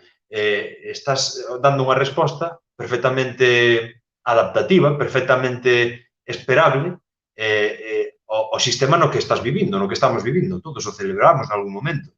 É dicir, a sociedade, hoxe en día, se hai algunha enfermidade, digamos, que podemos atribuirlla ao sistema desigual no que vivimos. Nós, desde logo, que como, digamos, usuarios ou xente de a pé, respondemos da maneira na que é normal responder, en verdade, vale? Cando recibimos precisamente diso se trata a socialización de xénero, nós recibimos as instruccións, entre comillas tamén, de que temos que comportarnos así, que o normal é comportarnos así, comprar unha dúcia de rosas vermellas, comprar unha caixa de bombóns, aseonllarnos, toda a parafernalia esta ceremonial do día de San Valentín, vale? Pero non, claro, non tes por que considerarte un enfermo en absoluto, vale? En absoluto. Agora ben, despois de asistir e de atender a este pequeno faladoiro, poden pasar varias cousas, non? Poden pasar varias cousas. Pode pasar hai un concepto moi interesante dentro da psicoloxía social que foi, digamos, patentado por un psicólogo social norteamericano, Festinger, Leon Festinger, que se chama disonancia cognitiva. A disonancia cognitiva consiste en que conflúan nun momento en nós dúas ideas ou dous pensamentos que son contrarios, vale? Ou un pensamento que é contrario á nosa forma de comportarnos, vale? Daquela, hai diferentes formas de actuar cando nós nos atopamos con unha disonancia cognitiva. Un exemplo clásico da disonancia cognitiva é pois esa persoa que é pacífica, pero que chaman porque hai unha guerra e tense que alistar no exército. O exemplo clásico. Como pode responder esta persoa? De diferentes maneiras. Pode responder alistándose no exército e buscando argumentos para reducir a incomodidade que supón ser pacifista e estar matando xente nunha guerra, vale? Entón, que tipo de pensamentos ou de argumentos podemos crear para reducir a nosa incomodidade? Podemos crear o argumento de que é pola patria ou de que é para defender os nosos veciños ou os nosos compatriotas ou o que sexa. Outra opción é cambiar o noso comportamento. Neste caso, ser insumisos, non ir, vale? Daquela estamos sendo coherentes con o noso pensamento. O que quero dicir é hai unha terceira vía tamén, que é non escoitar información. Por exemplo, neste caso, podemos desconectar directamente para non escoitar nada que atente cara ao noso sistema de valores e de crenzas, non? A partir de aí, pois, cada un ten a liberdade. Todas as opcións son boas, vale? Pero, bueno, gracias, José, pola túa participación. Mais preguntas deste tipo serán moi ben recibidas, vale? Bueno, continuamos. Non sei se quedou claro. A resposta é moi contundente. Non estamos enfermos de ninguna maneira por seguir un poquinho as pautas que nos marca o sistema heteropatriarcal de comprarlle un anel á nosa parexa durante o día de San Valentín, vale? Porque isto é exactamente o que se espera de nós. Isto é exactamente o que nos dixeron desde que somos nenos, nenas, tanto nos medios de comunicación como aos nosos iguais, vale? Pero é un constructo social, é unha construcción social. É o mesmo que podería ser, eu que sei, pois, vamos a ver, salvando as distancias, o mesmo que profesar algunha religión, non? O a ceremonia de axeonllarse nunha igrexa cando hai unha palabra determinada. Podemos considerarnos enfermos por ir á misa todos os domingos? Por suposto que non. Estamos, non quero meterme en berenxenales, ni en camisa de 11 varas, pero cada un ten liberdade total religiosa, claro. Pero estamos falando, amigas, amigos, de mitos religiosos, vale? Estamos falando de dogmas. Estamos seguindo unha religión que non se pode demostrar en absoluto, vale? O sea, que estamos formando parte disto. Pois sí, por exemplo, como o Nadal, que di Patricia, por aquí, non? O Nadal é outra das... Acordadvos deso, bueno, xa se bebe un pouco plumeiro aquí co tema da religión, non? Que, digamos, son ateo ou agnóstico, ou como lle queirades chamar, pero isto de santificar as festas, o Nadal e todas as festas religiosas, cristianas, católicas, son festas tomadas de antigas celebracións nas que normalmente se honraba os elementos da naturaleza, o sol, ou a chuvia, ou o que fora, non? Incluso este non é o tema de hoxe, pero bueno, incluso as igrexas as ermidas foron construídas en lugares de culto pagáns, vale? Bueno, non son un experto na materia, pero sí me interesa, non? O que di Patricia, gracias Patricia, sobre o Nadal, é moi interesante porque isto entronca directamente co que estamos a falar, coa fagocitación do sistema capitalista no que vivimos, de datas como San Valentín, como o 14 de febreiro, ou como Nadal, vale? Son datas de consumismo, consume, vale? Isto é, este sería un pouco o lema do mundo no que estamos vivindo, non? Que é un mundo no que o poder está nas mans do capital. Vale, como dicíamos, o amor romántico chega ata os nosos días para ser fagocitado ou absorbido polo capitalismo, vale? Aquí é onde aparecen as experiencias románticas prefabricadas, non? Como, por exemplo, o que falábamos antes de dúcias de rosas vermellas ou ceas á luz das candeas, San Valentín, e demais parafernalia consumista, que, digamos, reactiva os mercados en momentos puntuais do ano, vale? Eu, claro, neste sentido, aplicando un pouco de razoamento, pois faise bastante evidente, non?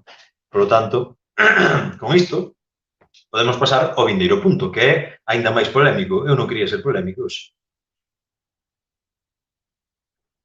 Pero parece misión imposible. Vale. Poder, medios e amor romántico. Un dato fundamental a ter en conta en todo isto é que o poder atravesa os fenómenos amorosos, atravesa o todo, o mundo no que vivimos, pero en concreto os fenómenos amorosos, non? Tanto é así que a día de hoxe autores tan importantes nesta materia como o psicólogo social Carlos Yela, que vos recomendo encarecidamente, observan como principal función do amor romántico o mantemento da orde social a través da prescripción dun tipo de amor determinado, un tipo de ordeamento social, como no seu momento foi a religión tamén, non? Vale. Salvando as distancias, eu sempre poño analogías, salvando as distancias, o que pode ser a metadona para unha persoa adicta á heroína, vale? A metadona é moitísimo máis adictiva que a heroína, pero está institucionalizada, é dicir, unha persoa, digamos que a criminalidade dunha persoa ou dunha comunidade vai baixar cando se está ofrecendo metadona as persoas que o necesitan, a pesar de ser moitísimo máis adictiva, tamén perniciosa para o organismo, porque van deixar de delinquir para conseguir o seu obxectivo, non? Para satisfacer o síndrome da abstinencia, neste caso. É un pouco collida con pinzas a analogía. O que quero dicir é que existirán sempre sistemas de ordeamento social para manter esa orde social, vale? Un deles, según Carlos Yela, o cal suscribo totalmente, é o amor romántico, vale? É dicir, o amor romántico é un modelo cultural dominante que estandariza os xeitos de comprender e de practicar o amor, de expresar as emocións, que coarta a nosa liberdade nese sentido, vale?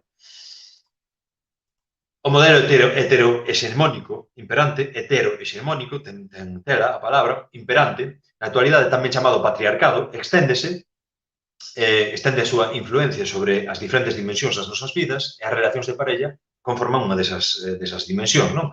Se asumimos, entón, como di Carlos Llela, que o amor romántico serve para o mantemento desta orde social, con estas celebracións puntuais despois agora imos falar tamén de películas, de todo, non? Pero con estas manifestacións puntuais como o 14 de febreiro, o Día de San Valentín, no que posiblemente moitas e moitos de nós incluso seríamos concebidos nesa data. Así que, bueno, pois habría que botar cálculos, non? Contar a nosa data de nacemento, contar 9 meses cara atrás. Se alguén me está vendo, que faga cálculos a ver se alguén foi concebido o 14 de febreiro, ainda que é difícil, non? É difícil facer esses cálculos, porque hai moita variabilidade. Pero, bueno, como curiosidade, está ben, para dar un poquinho de sal, de pimenta a este faladoiro, non? O que dicíamos, se asumimos, tal e como Llera nos di, que o amor romántico é un sistema de ordenamento social, cabe preguntarnos unha cousa, non? Que de que xeito consigue crear esta orde social, non? Neste punto debemos referirnos necesariamente aos medios de comunicación e aos produtos audiovisuais, medios de comunicación.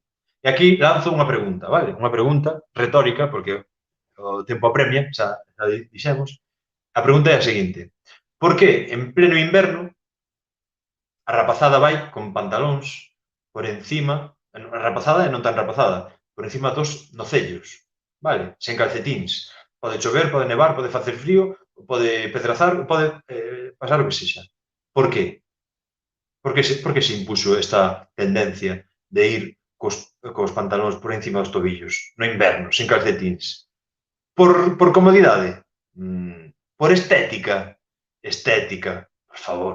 A quen lle pode gustar iso? Xa me estou metendo aquí, porque que fale da revisión nada, pero como me meta coa moda xa vai ser isto grave, non? Non. Por a influencia dos medios de comunicación, das redes sociais, non? Outra pregunta que nos podemos preguntar: por que de súpeto todos os rapaces levan o pelo como a Cristiano Ronaldo, non? Nun momento dado. Ou como a Beckham naqueles tempos, ou o que fora, non? Por que? Que despois falamos moito de Corea do Norte, que solamente hai 15 cortes de pelo permitidos, xa son máis que os que hai aquí. A ver, que pasa? Bueno, non. Bromas aparte, témome que a resposta a estas preguntas, como xa dixemos, atopámola nos medios de comunicación de masas. Vale, que son tendenciosos, que responden que non responden precisamente á necesidade de informarnos a nós, vale? Que forman parte de corporacións e de entidades dominadas polo capital, e que é unha terminoloxía que moitas ides encontrar igual vos vai producir algún rexeitamento, pero non vos olvidedes da disonancia cognitiva, o mellor, pois queres, digamos, escapar desto, non? Un poquinho sair deste círculo de pensamento porque ameaza os nosos pensamentos previos, non?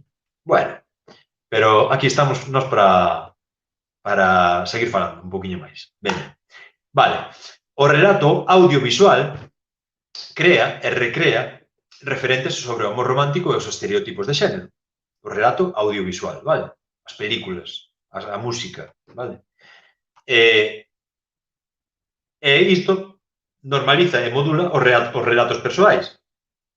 É dicir, encontramos referentes para as nosas vidas nas películas que vemos, na música que escoitamos, nas series que vemos, nas redes sociais, na televisión que consumimos, tamén na prensa escrita, en fin, en todos os medios, non? A estas alturas non hai dúbida ningunha, vale? Desde a psicoloxía social sábese desde fai moito tempo, vale? O poder tamén o sabe desde fai moito tempo, que os produtos de ficción inciden directamente sobre os nosos mapas afectivos de xeito contundente. Non somente sobre os nosos mapas afectivos, senón sobre todo o noso xeito de comportarnos. Vale? De todas as industrias audiovisuais que existen, temos que falar de Disney, vale? Como un verdadeiro imperio que durante décadas influiu en moitos millóns de nenos e de nenas, vale? Mostrándoles patróns de comportamento e ao mesmo tempo canons de beleza, estándares de beleza irreais totalmente, vale? Só hai que fixarse en algunha das protagonistas femininas ou masculinos das películas de Disney, como son, vale? Hai algúns personaxes femininos nas pelis de animación de Disney que teñen unha cintura que parece que se van romper pola metade, vale? Peitos grandes, cara anenada, vale?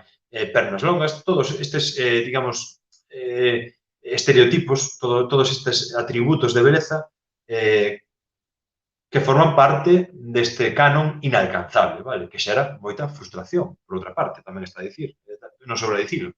Ben, as pelis de Disney, como dicimos, están plagadas polo xeral de estereotipos de xénero, vale? Elas son pasivas, fermosas, doces, fráxiles, eles son fortes, aguerridos, son valentes, decididos, dominantes, vale?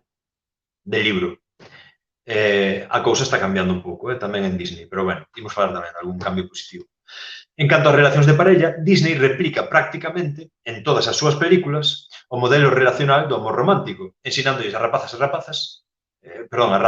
rapaces dende ben pequeniños como deben amarse, como deben comportarse coa súa parella, como deben conseguir unha parella, vale? Vexamos algúns exemplos concretos, vale? Seleccionei uns cantos e tamén, neste sentido, collín algúns que son moi evidentes, vale? Despois, en todas as películas de Disney, ou todas as que puiden ver e analizar, incluso nas máis modernas, nas que hai personaxes xa que rompen un pouco os estereotipos de xénero, que as hai, non sei se son de Disney, pero Frozen, por exemplo, ou Baiana, creo que Moana, non sei se os sona, Brave, esta non el cerdito valiente, outra, unha nena escocesa, creo que era, aguerrida. Pode que as protagonistas non respondan a estes estereotipos, pero sempre vai haber estereotipos aí. O pai que manda nelas, ou a nai que é frágil, delicada, e dille a súa nena, ti tens que ser frágil e delicada como a mí. Sempre vai haber estereotipos, non? Vale. Uns exemplos concretos. Blancanieves. Blancanieves é unha rapariga que o que fai durante prácticamente toda a película é planchar, fregar e cociñar. Totalmente sumisa, vale? E agardando polo seu príncipe azul para ser felices para sempre, non? Ademais, a pobriña non se vale por si mesma, porque teñen que axudarlle sempre pois, a sacarlle as castañas do lume e defendela 7 naniños, non? Que a protexen. E, por certo, Blancanieves ten 14 anos. Podedes investigar por aí, 14 anos. Estamos falando xa de non só de estereotipos de xénero, estamos falando casi de non sei, dun crime porque é menor, está ansiosa porque chega o seu príncipe azul, de 14 anos, por favor. Bueno, Cincenta, prácticamente o mesmo, non? Cincenta ten unha vida moi mala, coa súa madrastra tamén todo o tempo. Fixadevos no tema da madrastra, que é unha figura recurrente. Por que a madrastra é mala? Pois isto tamén está en sintonía un pouco ca moral cristiana, en contra do divorcio. Vale? O divorcio é un dereito que se conseguiu fai relativamente pouco. Non vos olvidedes, vale? As madrastras, moi malas. Bueno, Cincenta agarda que o príncipe azul a rescate tamén.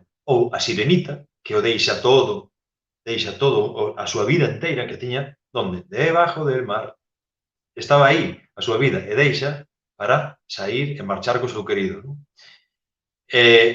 Xa por último exemplo, a Bela e a Besta, non sei se vistedes esa peli, ao principio desa peli, a Besta secuestra a Bela, aparta a princesa, aparta dos seus pais, encerra ali, é un bicho malo, un mal bicho.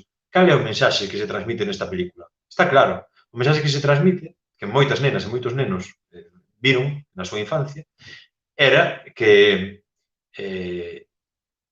aínda por moi monstruosa que sexa a túa parexa, que pode cambiar por amor. Así que hai que ser un poquinho, que diría eu, transixente, e deixar que tratalo con tenrura, con cariño, e así conseguir o cambio esperado, non?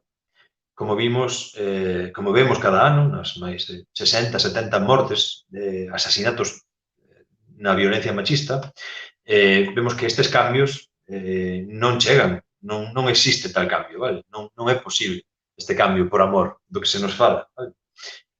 Lamentablemente, para moitas mulleres é demasiado tarde, porque hai moitas mulleres, como digo, que xa non están entre nós, precisamente por esperar. Tamén pola presión social, que ao final é algo que se retroalimenta, non? Falemos agora das películas de Hollywood, vale? Hollywood, o maior exportador de cine do mundo, vale? Todo o mundo ve pelis de Hollywood cada día, ou as pelis que se ven son de Hollywood, digámoslo así, non? Non todas. Dentro dos guións das películas de Hollywood encontramos tamén un patrón reiterativo ao máximo, vale? Que é un home e unha muller coñécense, hai digamos, unha fase de seducción na que se chega ao amor, despois disto hai unha confrontación e, finalmente, hai un matrimonio e un final feliz, vale? Este é un patrón que se repite moito. Así que, se queredes escribir un guión para Hollywood, recoméndovos que cambiedes totalmente o rollo e fagades algo diferente porque isto está moi visto xa, vale? O tema das relacións de amor romántico. Vamos a seguir porque xa non nos falta moito, pero sí que ainda temos que chegar ao punto culminante, que é desgranar os mitos do amor romántico, vale? Vale, perfecto. Continuamos dicindo que a identificación do amor romántico como referente para as relacións de parella é unha fonte de continua frustración, vale? Frustración. E esta frustración é a frustración que se xera ante un ideal imposible de alcanzar. Como, por exemplo, no mito ou na falacia da equivalencia que comentamos antes, non? O enamoramento é o mesmo que o amor, vale? Por lo tanto, se non nos sentimos enamoradas ou enamorados e con esa paixón inicial durante toda a nosa relación, significa que as cousas van mal, vale? Bueno, canta xente, na nosa xuventude, cantos de nós puidemos deixar relacións por este motivo, non? Porque ao cabo dun tempo é obvio que o enamoramento vai dando lugar a outros sentimentos. Pois pensamos, non, isto non funciona, non sinto a paixón que tiña ao principio, non? Vale, mito da equivalencia. Falemos tamén un poquinho de música. A música interésame bastante, aínda que vai ser moi corto, moi cortiño. No caso da industria musical, mainstream, falamos da industria musical mainstream, o sea, que máis consumimos, digamos que somos instigados a consumir determinado tipo de música, vale, este tipo de música. O caso é máis grave aínda que no cine. Hoxe en día existen xéneros musicais masivos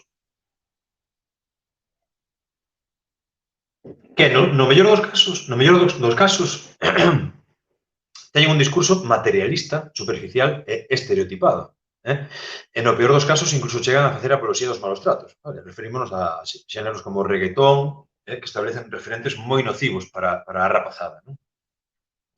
Non sei se tedes algún exemplo, se vos ven á cabeza algún exemplo de algunha canción, que hai moitísimas, que ensalcen o amor romántico, pois comentade, non vos cortedes, vale? Compartido con nós. Cancións románticas. Cantidade, vale? Se a este bombardeo cultural da industria cinematográfica, musical, televisiva, etc., sumamos a falta de educación afectivo-sexual, tamén un pouco determinada por un sistema educativo deficitario neste sentido, e tamén porque existe o tabú familiar aínda de non falar destes temas, un tema tabú tamén, moitos condicionantes da moral cristiana, religiosa, etc., quédanos un escenario moi perigoso para a rapazada. Por qué? Porque están asumindo como desexables ou normais algúns modelos relacionais moi pouco igualitarios. O mesmo pasa coa pornografía, non? Quen fala de sexo cos máis pequenos, coa súa familia? Quen intenta abordar a educación sexual desde un punto de vista, digamos, equilibrado desde un punto de vista realista. Moi pouca xente. Continuamos con ese tabú. Por lo tanto, os nenos, as nenas, os rapaces e as rapazas asumen como comportamentos sexuais normalizados o que ven na pornografía, vale? Que a grandes rasgos sería un pouco como acabar de ver Spiderman e ir ao supermercado saltando de farola en farola, vale? É algo que non ten sentido, vale? É ficción, ficción.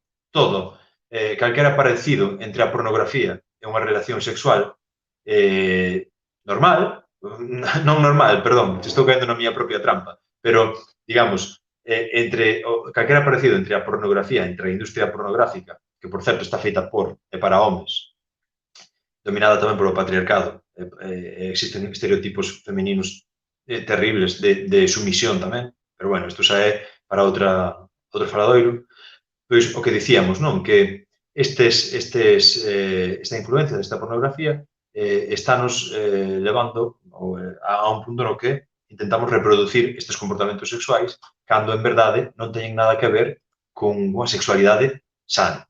Vale? Deixémolo aí. Polo tanto, concluímos este punto, xa para pasar ao meollo da cuestión. Mirade que me levou tempo chegar, pero xa máis ou menos creamos un universo común no que xa podemos falar dos mitos, vale? Chegados a este punto, destacamos a necesidade de modelos narrativos innovadores nos que se conceda o protagonismo ás mulleres, vale? Que inflúan na educación das emocións e que ofrezan patróns de relacións máis igualitarios. Despois de todo, non debemos olvidar que as emocións construense tamén a través dos produtos culturais, vale? E con isto, por fin chegamos aos mitos do amor romántico, vale? Riscos de medias laranxas e outras froitas.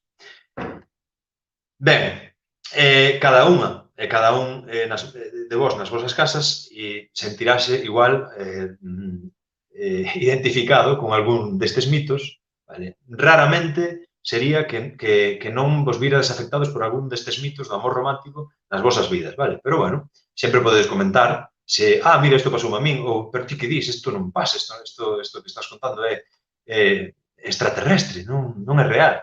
Bueno, calquera comentario é ben recibido, aínda que eu sei que igual filtran algunhas cousas por aí, non?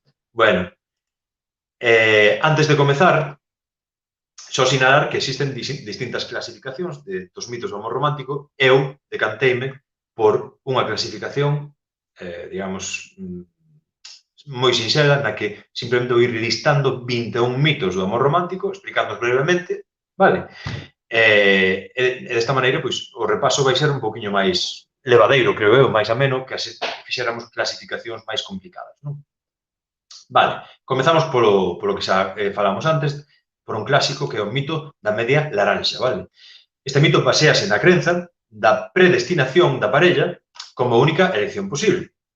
É unha falsa crenza baseada no ideal do complemento polo que pensamos que as nosas vidas non están completas ata que esa persoa aparece, vale? Que encontramos a nosa outra metade. A súa aceptación pode levar a varios riscos, entre eles, decepcionarse pola parella elixida ou tamén por aceptar todo, porque esta non é media laranxa, entón aceptamos todo o que veña con ela, vamos.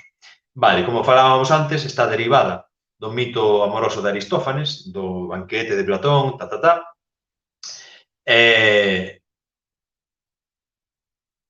ben, caese polo seu propio peso de moitas maneiras, non? Pois, por exemplo, é curioso que moitos dos matrimonios que tiveron parexa ao noso arredor encontraron a súa media laranxa a menos de 10 kilómetros de distancia, non? Cando hai case 8.000 millóns de persoas no mundo. É un pouquiño curioso, non? Ben, e outra cousa tamén importante, dicimos que ten as súas raíces no mito de Aristófanes, pero que quede claro unha cousa, é unha deformación, unha interpretación sesgada deste mito, vale? Este mito o que pretendía transmitir era algo así como que expresa un sentimento máis profundo de encontro con nós mesmos, vale? Así que, bueno, é unha percepción sesgada, o mito da media laranxa. E falamos agora do outro mito, o mito número 2, que sería o mito do emparellamento. Este mito sostén que a parella, ao igual que a monogamia, é universal, vale? É algo universal. É natural en todas as culturas. Esta crenza deixa fora do normativo a aquelas persoas que non cumplen co fin esperado de ter parella, vale? En canto a este mito, temos que dicir, como apunta Coral Herrera, que é outra das referencias neste eido, que a ciencia encargouse de legitimar esta visión en moitas ocasións, ata chegar ao punto de concluir, bueno, a ciencia non, a algúns científicos dentro da ciencia, de concluir que o natural, o biolóxicamente natural e universal é a monogamia, non? É a parella. Pero teño que dicirvos unha cousa, teño que dicirvos que a monogamia é cultural tamén, é social, é un construto social, vale? É un mito. E en contra do que moita xente cree, non é algo natural, senón que é, o que dicíamos, unha construcción social. Por lo tanto, non podemos dicir que sexa universal. Se a monogamia non sucede en todas as comunidades do mundo, en todas as sociedades do mundo, non é universal, vale? Hai moitas sociedades que non son para nada monógamas. No mundo animal, para deixar así alguna nota un poquinho máis divertida ou curiosa, no mundo animal, especialmente entre os mamíferos, a monogamia é unha rareza, vale? De entre 4.000 especies de mamíferos, non máis dunhas poucas docenas forman vínculos de parella fiables, como, por exemplo, os morcegos, que son monógamos, algunhas especies de morcego, certos cánidos, como o raposo, por exemplo, que é monógamo tamén, uns poucos primates, como os titís, algúns ratos e ratas, algunha nutria tamén por aí, algún castor, algunha especie de foca, non? Pero, salvando estas especies que estamos a comentar, dentro do mundo dos mamíferos non existe a monogamia, vale? Pasamos con isto ao próximo mito, que é o mito da fidelidade. Xa vedes que se nos caeron 3 mitos importantes, que é o da media laranxa, o do emparellamento, vale? Que está moi vinculado ao da monogamia tamén. E agora vamos co da fidelidade e a exclusividade. Ollo, que non estou dicindo que a monogamia sexa perniciosa, sexa mala. Non estou dicindo que esteamos enfermos por ser monógamos, vale? Estou dicindo que é un constructo social. Somos unha sociedade. Podemos ter constructos que son perfectamente lícitos, adaptativos e saudables tamén, vale? Non estou dicindo que todo calquera constructo social sexa malo, vale? Somos o único animal que estivo na Lúa, por exemplo, non? Iso din, bueno, somos o único animal que puido inventar sistemas de telecomunicación, por exemplo. É dicir, os constructos humanos non todos son malos, vale?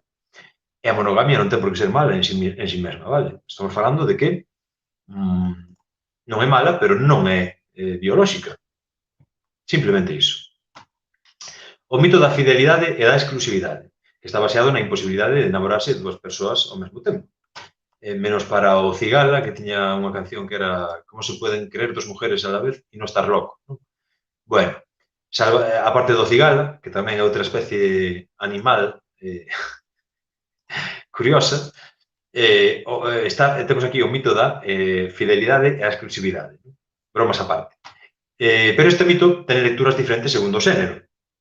É dicir, a infidelidade non está igualmente valorada en rapaces e rapazas, en homes e mulleres, na nosa sociedade, aínda hoxe.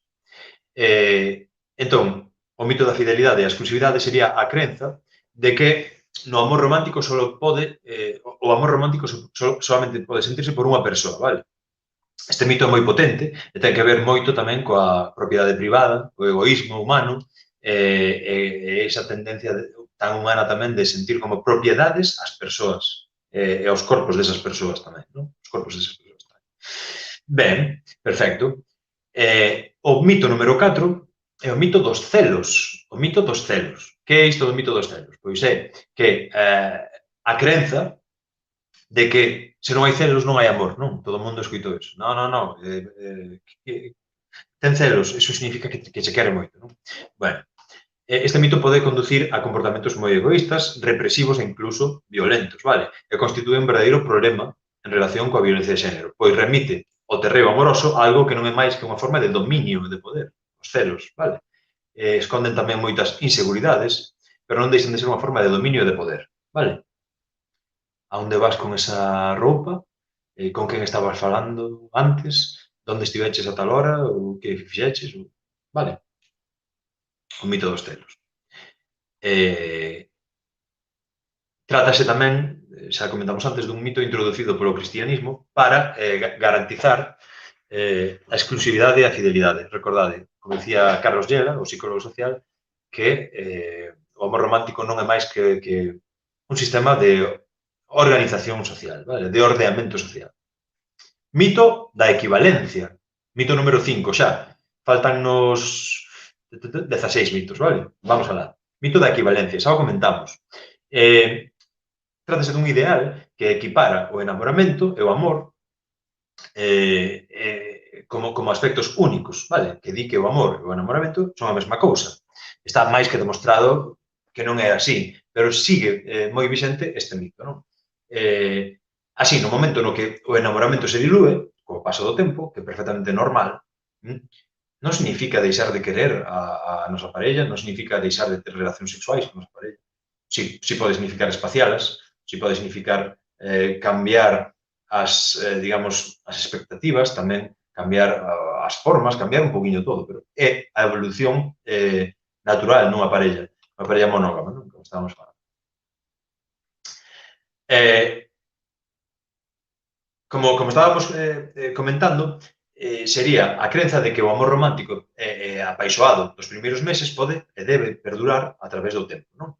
Vale, con respecto a isto, unha nota así un poquinho divertida, sobre unha profe de filosofía que tiven, que, bueno, un saúdo, Belén, non sei se nos estás vendo, sei que ao mellor sí, que nos falaba de que o ser humano era o único animal, bueno, fora unha especie, non o único animal, pero sí unha especie, que na súa evolución como especie fora evolucionando, transformándose, perdendo o estro, a perda do estro, non? O estro ou a época de celo humana, non? Digamos que ao longo da evolución o ser humano foi perdendo a época de celo, o estro que se chama, non? Digo celo non é unha palabra galega, a palabra sería estro, pero como igual pensei que igual non estamos moi familiarizados con esta palabra de estro, entón por iso digo celo tamén. Uso varios castellanismos, pero bueno, tamén é un pouco a forma que teño de expresarme, non? Vale. Tiña razón, en parte, non? Porque se vos fixades, o animal humano é un dos poucos que non ten, o único, creo que o único, que non ten época de celo ou de apareamento. Isto é, aparentemente. Aquí é onde teño eu esta reflexión, non? Que é a título persoal e a título secreto humorístico tamén, non? Pensade un momento na fase de enamoramento. Se tiveches enamoradas ou enamorados durante ese ano e medio, menos, máis, é variable. Pensade que facemos cando estamos namorados dunha persoa. Este amor é correspondido, claro. Cando estamos vivindo esa primeira fase de enamoramento. Pensade que é o que se fai. Vale? Pensade que é o que se fai. Entón, por dicirlo dun xeito elegante, as horas de intimidade sexual nesa fase de enamoramento aumentan exponencialmente, vale? Estamos todo o día dalle que te pego. Isto é así, non? Entón, imaginade o que pasaría nun mundo sen anticonceptivos. Enamoramento máis menos anticonceptivos, isto é, digamos, reproducción sí ou sí, non? Entón, a reflexión é a seguinte. É unha, como vos dicía, unha reflexión moi persoal, tamén a título humorístico, se queredes, pero parece que o ser humano non perdiu o estro, a época de celo, ao longo da evolución. Parece que o que fixo foi cambialo por un eufemismo que se chama namoramento. Entón, se cadra o enamoramento é un eufemismo para a época de apareamento humana. Aí o deixo. Non sei, pensado o que queirades. Sexa como sexa, é obvio que este estado non podería manterse no tempo, a longo prazo, non? Porque sería incompatible coa vida. Refírome ao namoramento, non? Sería incompatible pasarnos o resto da vida nesa fase de enamoramento. Ben, pois moitas e moitos de nós algún momento da nosa historia persoal, pasamos por momentos dunha relación nos que a paixón foi en detrimento e rapidamente o identificamos coa falta de amor, vale? Entón, o mito da equivalencia supuxo, e sigue supoñendo, imagino, o fin a moitas relacións, seguramente, vale? Xerou cantidades inxentes de frustración, precisamente por esperar manter estable no tempo esa paixón inicial, vale? Hai moitos fenómenos psicolóxicos que o demostran, efecto Coolidge, por exemplo, moi interesante. Bueno, hai moitos fenómenos moi interesantes que non temos tempo a comentar. Pasamos ao seguinte. Que vos parece o tema do enamoramento? Vedelo un pouco como a min ou tedes unha perspectiva diferente? Vale, isto de que o enamoramento pode ser a época de apareamento do ser humano. Bueno, pasamos ao seguinte mito, vale? Para non demorarnos demasiado, porque xa estamos un poquinho fora de tempo, non? Pero bueno, mito número 6. O mito da omnipotencia, moi resumido. O título este faladoiro un poquinho tamén. O amor pode con todo. O que falábamos. O amor non sempre pode con todo. Non pode coa distancia, a veces. O amor non pode cos problemas da convivencia. O amor non pode coa pobreza extrema, por exemplo. O amor non pode coa violencia. Non pode cunha relación violenta, vale? Isto é así. Por lo tanto, é preciso desbotar xa o tema de que o amor pode con todo. O amor é maravilloso. O amor é fantástico. Estamos falando do amor romántico, vale? Temos que telo claro. Para min, tamén a título persoal, existen dúas grandes emocións a partir das cales se derivan o resto. Unha é o amor e a outra é o medo. Isto penso realmente que é así. Pardevos a pensar en todas as decisións importantes que tomastedes na vosa vida e seguramente as tomastedes por amor ou por medo. Vos pensaredes na vosa cabeciña, agora, a última decisión importante que tomastedes. Por que o fixestedes? Por amor ou por medo? Escarbando un pouquiño no voso interior, vale? No voso inconsciente ou como lle queirades chamar, vale? Mito número 7. O mito do libre albedrío. Que bonito. Libre albedrío, liberdade total. Esta é unha creenza, amigas e amigos, que sitúa os sentimentos no campo do íntimo, negando calquera influencia biolóxica, psicolóxica ou social, vale? É a crenza que supón que os nosos sentimentos amorosos son absolutamente íntimos e non están influídos por factores sociobiolóxicos e culturais, vale? Este mito cae tamén polo seu propio peso por moitos motivos, vale? Por exemplo, porque a liberdade, entendida como libre albedrío, é unha falacia. Non existe, vale? Non existe a liberdade ao 100%. Nós somos o froito da interacción con o noso entorno, que falábamos antes da socialización de xénero. Podes, incluso, mirade, había Skinner, este famoso... Non sei se era... Sí, creo que era Skinner. Se estou equivocado, podedes corrixirme. Se hai algún psicólogo ou psicóloga na sala. Que falaba de que dádeme unha dúcia de nenos ou nenas sans e eu convertireinos en abogados, enxeñeiros, ladróns, delincuentes, asesinos, o que sea, vale? É un pouquiño exagerado tamén, non? Pero o que quero dicir é que baixo determinadas influencias unha persoa pode convertirse nunha cousa ou na outra, vale? Así o demostran, por exemplo, estudios de xemelos separados, cousas destas que algún hai por aí. Vale. Ou tamén nos explica o feito, a influencia da sociedade no que vivimos a hora de configurar a forma de ser que temos, tamén nos explica tamén as diferencias que pode haber entre, segundo a latitude na que vivamos, non? Que teñen en común un congoleño ou un brasileño con un sueco, por exemplo, non? Que teñen en común? Teñen personalidades moi diferenciadas, non? Teñen diferentes formas de socializar tamén. A pregunta que poderíamos facernos neste sentido sería que pasaría se o fillo dun brasileño e unha brasileña nacera ou fora adoptado en Bielorrusia. Tería ese carácter tan extrovertido, típico desa parte do mundo? Probablemente non. Isto é o debate eterno de os xenetistas contra os ambientalistas. Todo influe, por suposto, non? Eu, particularmente, como xa iríades vendo, sitúome máis cara ao ambientalismo que cara ao xenetismo, non? O determinismo xenético, para min, particularmente, non é decisivo, salvo no color dos ollos, o do pelo e cousas así. E na diabetes. Bueno, non me vou polas ramas, Vale. Continuamos. Mito do matrimonio. Idea que relaciona... Sabedes que hai moitos dos mitos dos que estamos a falar están moi vinculados a outros, vale? Non son exactamente o mismo, pero sí están moi vinculados.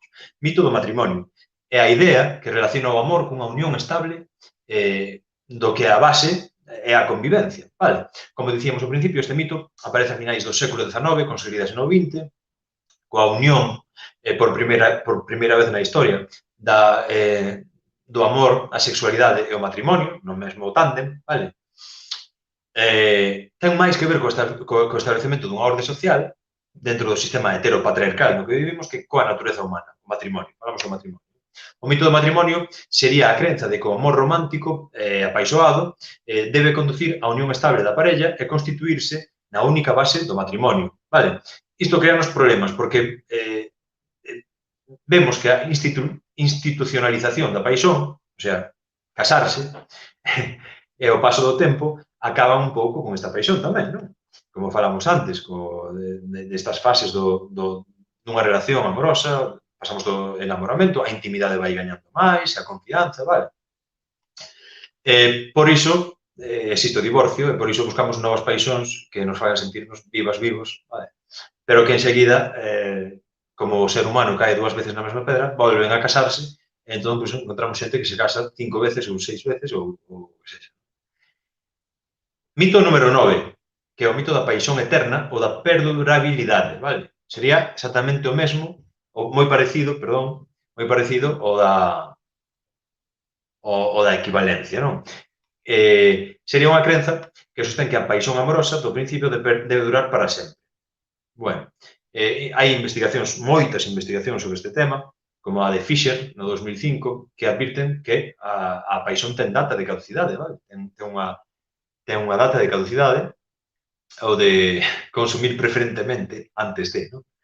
Bueno, o enamoramento dentro da relación vai se asustando co tempo e dá lugar a outras formas de paixón que se vai xestando dentro da propia relación. Vale. Que vos parece? Hai algunha persoa casada aí na sala que nos este escoitando que pense que isto da paixón que non é así, que a paixón mantense coma na primeira fase da relación? Estábamos aquí para opinar libremente, vale? Se dicimos que é un mito, o sea, eu estou expresando libremente que non, que a paixón vai fluctuando, vai cambiando, vai se reducindo, vai se transformando, en verdade, vale? E a frecuencia tamén vai cambiando, vamos. A ver, algún comentario ao respecto, por favor. Veña, estamos xa rematando, Veña, vamos co punto número 10. Faltan os mitos máis interesantes. Falacia do cambio por amor. Xa o comentamos, non? Falamos de que hai moita xente que aínda hoxe en día pensa que a súa parella vai cambiar por amor, vale? Que pode aceptar certo trato incluso vexatorio, certo trato humillante, porque a súa parella querelle moito e vai cambiar. Dentro dese ciclo da violencia de xénero, hai moitos autores que falan desas 3 fases, non? A tensión acumulada, na que a comunicación vai desaparecendo e o medo por parte da muller vai aumentando. Despois está o acto violento en si mesmo, despois está a lúa de mel. A lúa de mel, que se chama así porque o home, nesa fase da violencia de xénero, convence a muller, xerando incluso sentimentos de culpa, pedindo perdón, regalándolle parafernalia romántica, vale? Todas estas historias, non? Que mensaxe poden extraer as nenas máis pequenas de películas, por exemplo, como a Bela e a Besta, non? Ou do mito este do cambio por amor. Pois que o amor, a paciencia, a tenrura, o cariño pode transformar a un ser violento nun ser aceptable. Mentira. Falso. Totalmente demostrado que é falso. Vale? Unha persoa violenta, hai outros tratamentos que se poden seguir, pero ao mínimo síntoma de violencia por parte da túa parella, ti que me estás vendo, que tes 14 anos ou 15 anos e empezas no mundo das relacións, os teus primeiros bicos, ou que sexa, ao mínimo xesto de violencia, debes abandonar o barco rapidamente, vale? E comentalo con xente da túa confianza, vale?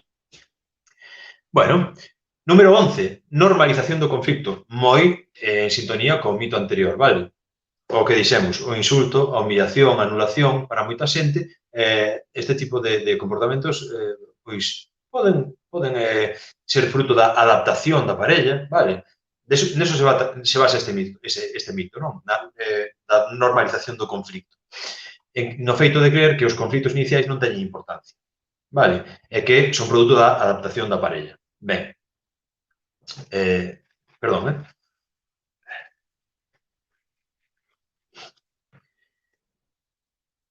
Continuamos co mito número 12, un moi hiper mega conocido, que é os polos opostos atraense. Os polos opostos atraense. Se somos imáns, si atraense os polos opostos. Pero, no caso de ser relacións de parella, o que se atrae é xente que ten cousas en común contigo, vale? Que ten un código similar, ético, un código moral parecido, unha ideoloxía parecida, vale?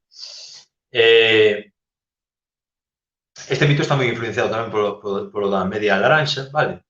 Coa falta da outra metade, el ou ela ten o que eu non teño. Non? Cando a realidade é sempre que atoparemos máis conexión, como dixemos, con xente que teña cousas en común con nós, vale? Filosofías de vida afíns, ou proxectos ou expectativas parecidas, vale? Así que, polos opostos atraense? Non. Normalmente, é o que dicimos, non? Xente con características similares ás nosas son as que máis nos atraen, vale? E unha relación vai funcionar mellor se temos algo en común con a nosa parella, vale? Notas discordantes, a ver, comentarios que non opinedes o mesmo, que estades no medio dunha relación e sodes totalmente contrarios, totalmente diferentes ao vosso marido ou a vosa esposa. E funciona perfectamente as mil maravillas. Tamén pode ser, que queredes que vos diga? Hai de todo e as excepcións están aí para confirmar as normas, non? Pero falamos do que pasa en xeral. Mito número 13. Vamos, xente, veña que estamos chegando. Mito número 13. É o mito da compatibilidade do amor e o maltrato. Outra vez entroncando con mitos que xa vimos, que xa temos visto, non? Aquí, como falábamos, hai, digamos, expresións lingüísticas que se refiren directamente a este mito. Los que se pelean se desean, vale? Os que se pelean deséxanse, vale? Deséxanse, ok? Ou tamén este outro de quen ben che quere vai che facer chorar, non? O sea que estamos legitimando con estas frases feitas a violencia, vale? O dano. En verdade, é moi brutal iso de quen ben che quere farache chorar, vale? É unha completa burrada total.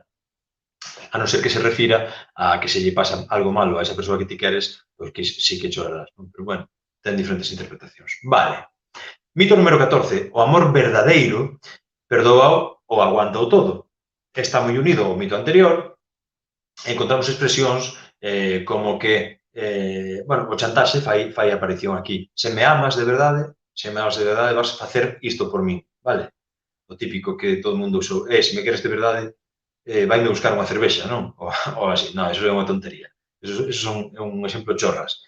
Refírome a outro tipo de razonamentos que sí que teñen lugar tamén en entornos violentos, en parellas violentas, como por exemplo, se non me perdoas é porque non me queres de verdade. Vale? Perfecto.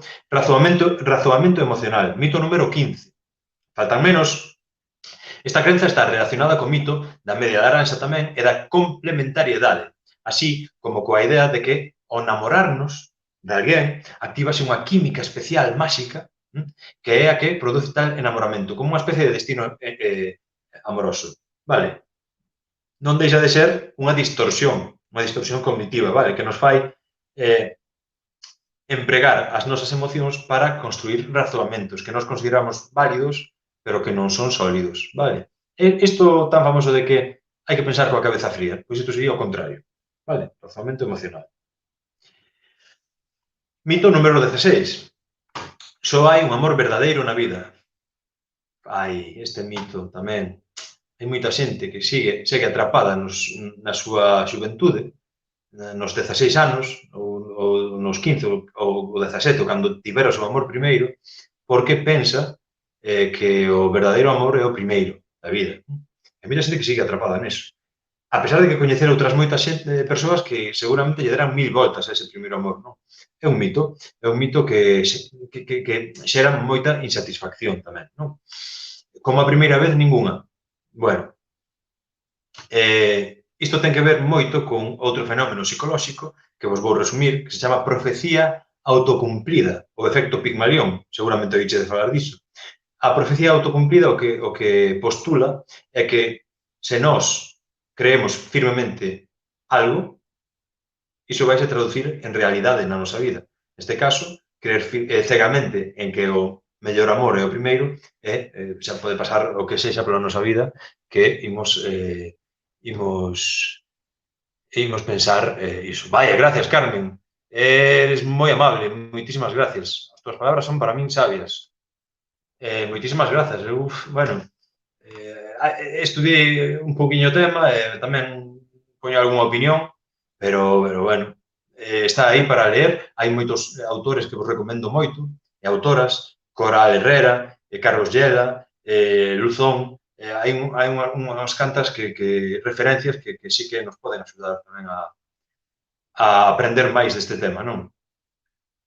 E fano seguramente tamén dunha forma máis amena que a min, que eu, claro, levo xa unha hora e media ou non sei canto, xa falando 2 horas marca aquí, pero bueno, co tempo que estiveron as compañeiras Maica e Maruxa tamén, pois igual levo 1 hora 40 máis ou menos, diría eu, así que bueno, sí, é un tochón.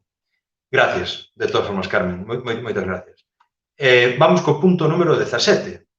Creer que cando se ama de verdade, a outra persoa debe ser o fundamental. Vale? Eu amo de verdade a esta persoa, daquela o fundamental, o centro da miña vida ten que ser a outra persoa, non? Isto, tamén como dixemos que o amor romántico é moi xenerizado, isto normalmente ten máis peso na parte feminina, vale? Esa entrega, ese sacrificio. Vale, esta idea sitúa nun lugar secundario, por tanto, imprescindible, a todo aquilo que non sea a parella, como, por exemplo, as amizades, os hobbies, a familia.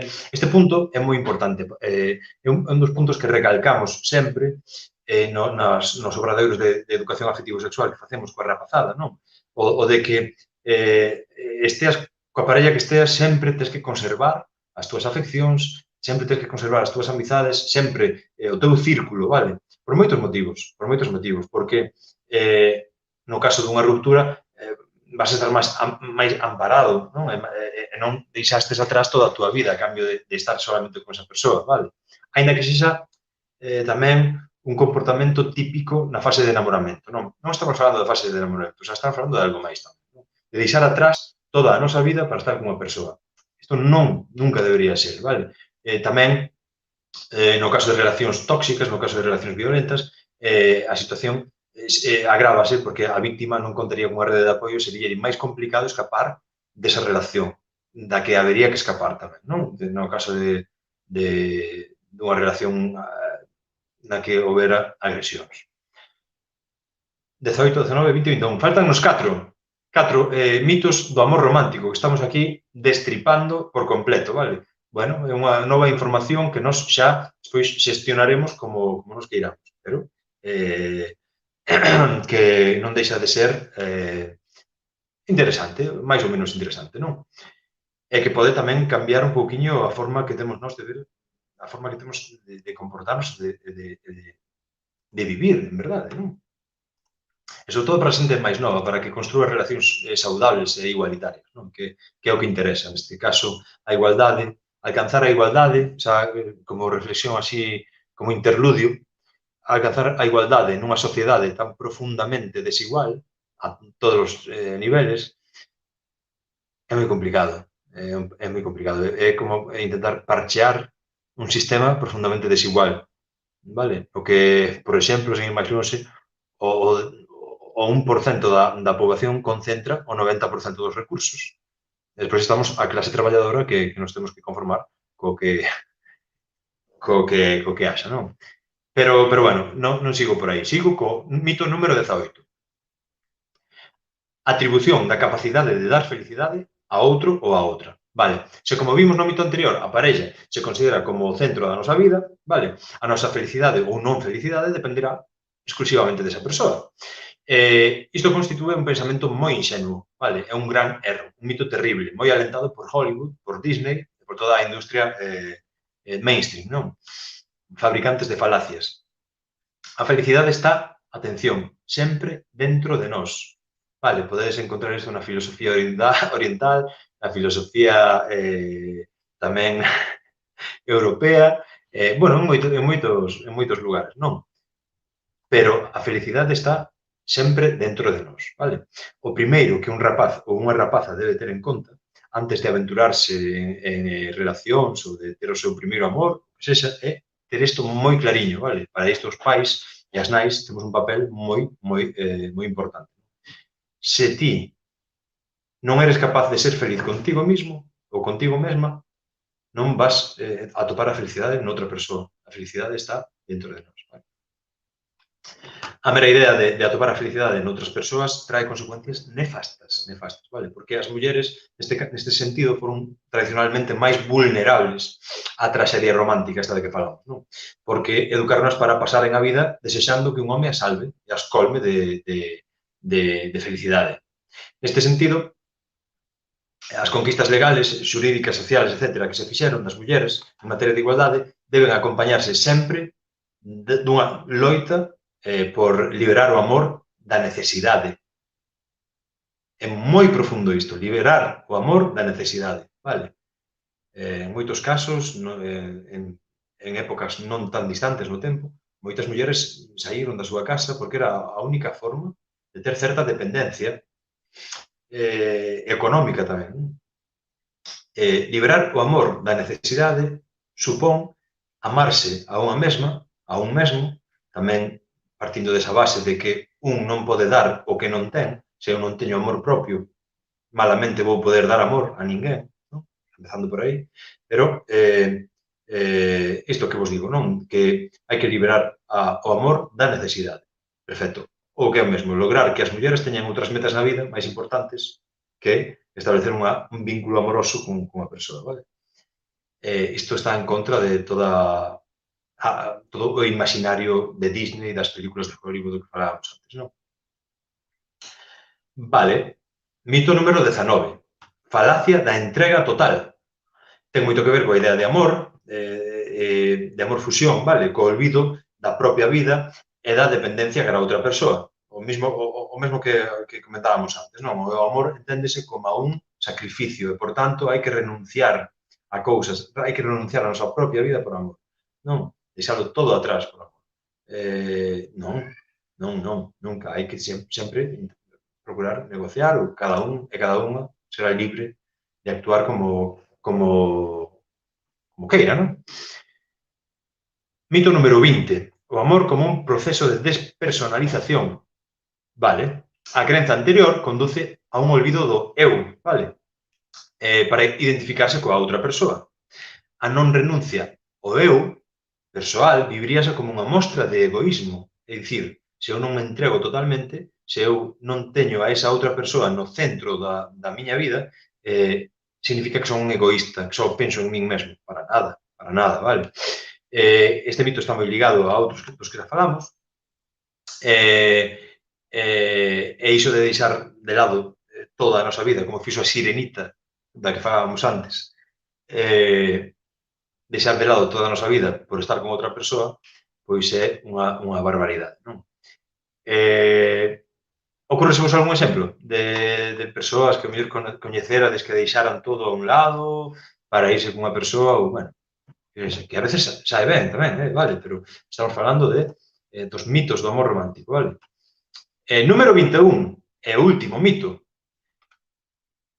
Se me ama de verdade, ten que renunciar á súa intimidade. Que quere dicir isto? Que eu teño que saber en todo momento onde está, que eu teño acceso ás súas contas de correo electrónico, acceso ao seu teléfono móvil, a todo, porque esa barreira da intimidade persoal desaparece. Estamos falando deste mito do amor romántico. Isto tamén é unha barbaridade, non? Neste mito susténtanse digamos, comportamentos agresivos, comportamentos violentos, como pode ser o hipercontrol, que está moi presente na adolescencia, non? Agora que están todos e todas cos teléfonos móviles e tal, pois, o hipercontrol sería un pouco a máxima exaltación desta renuncia á intimidade, non? Que se produce dentro deste amor romántico. E estes, queridas amigas e queridos amigos, serían os 21 mitos do amor romántico que tantos estragos teñen causado nas nosas vidas e nas vidas da xente que coñecemos sen darnos conta, a maioría das veces, non? Foi intenso, e extenso tamén. Foi moita información, demasiada información, sei, pero había que tocalos todos e había que crear tamén unha base, uns cimentos sobre os cales construir este faladoiro. Espero que vos resultara interesante, cando menos, esta autopsia do amor romántico, vale? Se se vos ocurren exemplos, así xa porque vos pasou a vos ou a xente do vos entorno, pois podedes comentalo por aquí, comentar que vos parece, comentar como vos sentides, comentar se foi algo revelador, gracias, Begoña, intenso e moi interesante, bastante intenso para as miñas cordas vocais tamén, que xa acabei a auga que tiña aquí. Pero, bueno, moitas gracias, Begoña, polo teu comentario. Patricia, dinos que a educación... moi interesante, a ver, pensas que a educación de antes estaba segregada para que necesariamente os homes dependesen das mulleres e viceversa? As nenas adoitaban recibir clases de labores e os nenos de manualidades, por exemplo. De aí a miña curiosidade. Evidentemente. Se ven a primeira parte do comentario, o de que os homes dependesen das mulleres, sí, entendo, comprendo a pregunta. Había segregación por sexos, por suposto, había separación de nenas e nenos. Efectivamente, era unha mostra. Hoxe en día, eso xa non é tan frecuente. Creo que xa non sei se existe neste país, xa, non sei se o hai. Existirá, supoño, non sei se existe xa, non?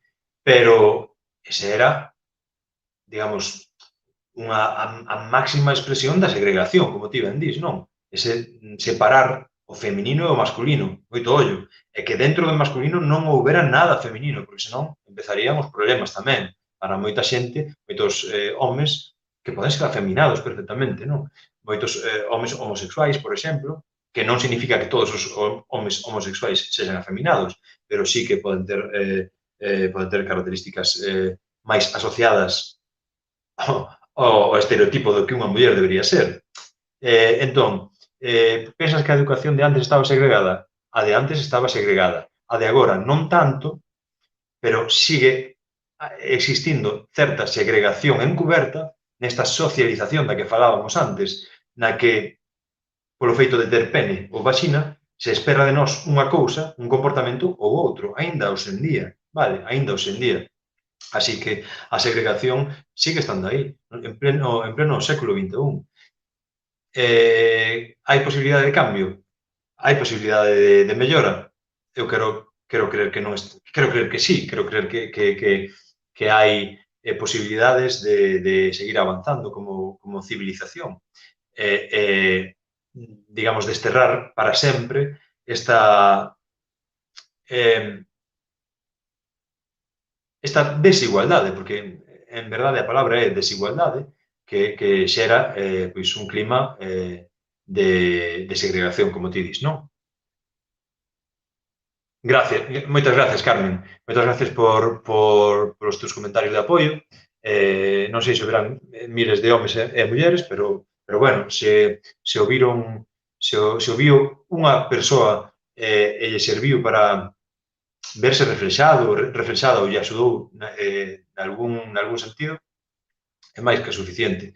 O ideal sería, claro, que como imos falar a continuación, de novos horizontes, vale? De posibles alternativas a este modelo de amor romántico, para chegar a un punto máis igualitario, pois o ideal sería que fora un movimento social. Pero imos comentalo brevemente, prometido brevemente, e xa rematamos, vale? Xa seguide comentando, seguide participando. Todos os vosos comentarios son a gasolina, son o motor para este pequeno faladoiro, vale? O punto último, novos horizontes, tituleino A revolución non será televisada, que está moi en liña co que me comentabas ti, Carmen, agora no teu comentario, non? Que o vexan miles de homes e mulleres. Eu digo isto de que a revolución non será televisada, que é unha frase moi suxerente, non é miña, collina dunha camiseta que vin por aí, pero que quero dicir con isto? Pois que se este modelo relacional imperante, que é o do amor romántico, forma parte do sistema social, político e económico no que vivimos, o sistema patriarcal no que vivimos, como referente de organización social, sería inxenuo pola nosa parte pensar nalgúna vontade de cambio, a non ser que satisfaga os intereses do poder. Moito ollo, vale? Con isto. Entón, no caso de que houbera un cambio, teria que ser un cambio que nacera dentro entre nós, que fora, digamos, de abaixo arriba, non? Nese sentido. Con notacións políticas a parte e todo iso, non? Entón, unha pregunta que podemos plantexarnos a este respecto, por seguir un pouco co exemplo do amor romántico nos medios de comunicación aos produtos culturais, é a seguinte. Interesa, a ver se vostedes a resposta, vale, tamén, a ver se vostedes a resposta a esta pregunta, non? Que quero plantexar. Interesa, de verdade, ofrecer referentes alternativos e igualitarios ao conxunto da poboación? Ou, por extrapolar un pouquiño máis a cousa, o poder interesa unha sociedade culta, crítica, preparada e consciente? Ou, polo contrario, o poder prefire unha masa servil e aborregada, dividida e desigual, e que siga indo formando parte dun sistema educativo no que a veces dá a impresión de que o obxectivo non é formar xente crítica, senón formar xente obediente. Que é o que máis interesa? Aí vos deixo para que un pouco pensedes niso, porque creo que é o kit da cuestión un pouco, non? Bueno, como notas para un posible cambio, bueno, que vos parece esta pregunta? O poder interesalle unha sociedade crítica e formada, unha sociedade consciente, unha sociedade igualitaria, ou seguimos con ese tema de divide e vencerás? Porque a división, hoxe en día, está bastante, digamos, presente nas nosas vidas, non? Unha división que como comentaremos despois, chega a niveis atómicos, non? Cada un está na súa propia burbulla, xa con este tema que pasou da pandemia, xa o golpe que recibiu a sociedade foi brutal, entón a división é aínda maior. Pero, bueno, opinións, por favor, comentarios tamén. Vale, como notas cara a un posible cambio de paradigma nas relacións afectivas, dentro deste posible cambio, desta utopía que podemos imaginar, un mundo mellor, sempre temos que imaginar a utopía, como decía Galeano, a utopía serve, aínda que sexa inalcanzable, é como o horizonte, non? Que sempre que vas camiñando, sigues vendo o horizonte. A utopía sirve xusto para iso, para camiñar, non? Entón, dentro desta utopía nosa, de cambio a un modelo máis igualitario, de relacións de parella, poderíamos comentar as seguintes notas, non? Por exemplo, educación sexual, educación de xénero, educación emocional e ética dentro do sistema educativo. Pode haber algo máis importante que a educación sexual, afectiva, educación emocional, educación cívica. Pode haber algo máis interesante, máis importante para construir unha sociedade igualitaria e pacífica. Porque sempre que falamos de igualdade, falamos de paz. Dentro dun sistema desigual nunca hai paz. Nunca hai paz, non? Outra das solucións alternativas sería asociacionismo ou satisfacer a necesidade de pertenza, de compaña, asociándonos entre nós, non exclusivamente con unha parella, non? No momento actual, isto, xa os digo, resulta utópico, non? Porque custa pensar nun momento da historia, no que estiveramos máis divididos e máis fragmentados. Divididos por política, divididos por etnia, divididos por ingresos, divididos por xénero, divididos por todo, absolutamente. Estamos moi fragmentados. E aínda por encima, nunha era, que é a era das telecomunicacións, nas que isto non tiña que ser así, non? Isto tiña que ser mellorar e construir xuntos e xuntas unha civilización mellor. Agora o que se consigue é que estamos todos con o móvil e que non saímos. Entón, a realidade que vemos é a que vemos nas redes sociais. Deixamos de comunicarnos moito. Bueno, en fin, é unha paradoxa, non? Que no mundo das telecomunicacións as comunicacións brillen pola súa ausencia en moitas ocasións. Como notas para un posible cambio, estaría tamén un cambio mediático, non? Que son un pobre iluso neste sentido, porque, claro, necesitaríamos novos referentes ou modelos contrahexemónicos, non? Existen mostras, como falamos antes de Frozen, esta peli de debuxos, nos que incluso se fala de que, como se chamaba a prota, non me acordo, Elsa era lesbiana, non? Neste sentido. Había xente que o di, despois creo que Disney desmentiu isto, non? Pero, bueno, era unha visión do amor máis fraternal, outra visión. Por lo menos unha visión alternativa a de sempre, non? De calquera xeito, se un cambio drástico nos medios de comunicación é inviable, porque responden a intereses de ordeamento social, que responden ao mesmo tempo ao poder, ao capital, aos mercados, como queirades chamarles, por lo menos conformaríamos para empezar con unha desaturación do amor romántico, que polo menos deixaron de bombardearnos cos temas dos 40 principais, que cando non eran de amor romántico ahora convertíronse xa en algo totalmente superficial. Hai, como di algún personaxe aí famoso que sigo, músico, que cando unha canción fala sobre o teu cu, é número 1 de ventas, hai algo que anda mal, Bueno, a música, como todas as actividades culturais e artísticas, deberían servir para debuxar ou imaginar un mundo mellor, para expresar cousas que non se poden expresar mediante outros medios. A arte en sí é o que nos diferencia dos animais en moitos sentidos tamén. A arte é fundamental, é imprescindible. Entón, cando vemos que nas listas de éxitos a inmensa maioría das cancións teñen unha mensaxe totalmente baleira, totalmente frívola, superficial, é porque anda algo mal. E cabe tamén preguntarse cal é a orde dos eventos, non? Temos este tipo de música, por exemplo, porque a sociedade a demanda, ou hai determinada industria movida por determinados intereses que o que quere promover son este tipo de produtos en detrimento de outros que ao mellor están máis elaborados. Con que fins? Non sei, cada un e cada unha terá que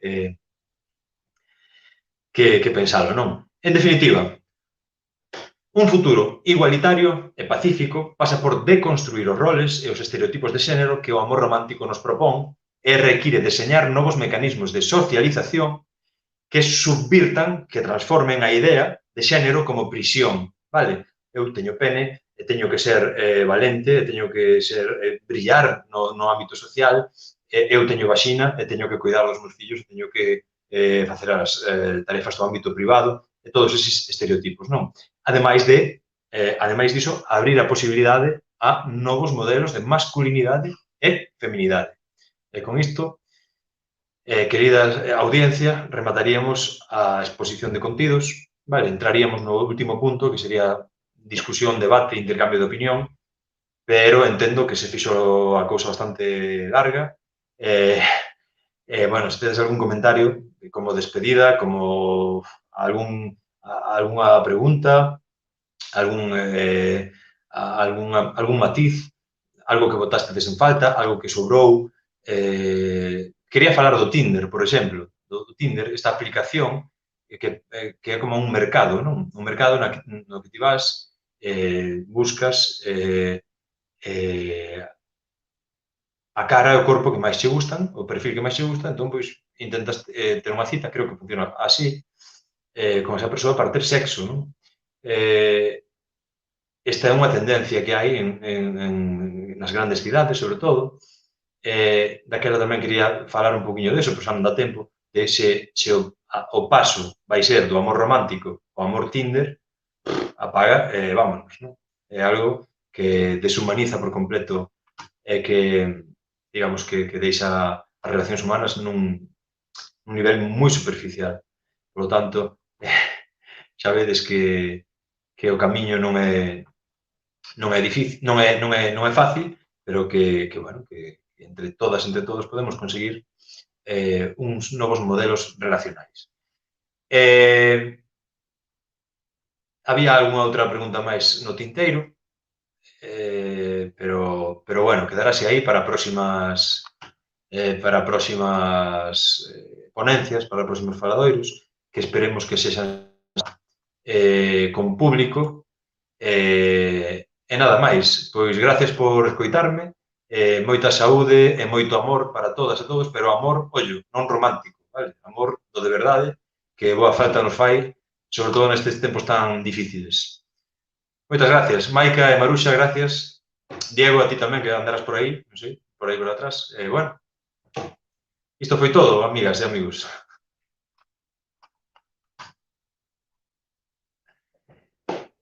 Non vos escoito, non estou escoitando nada.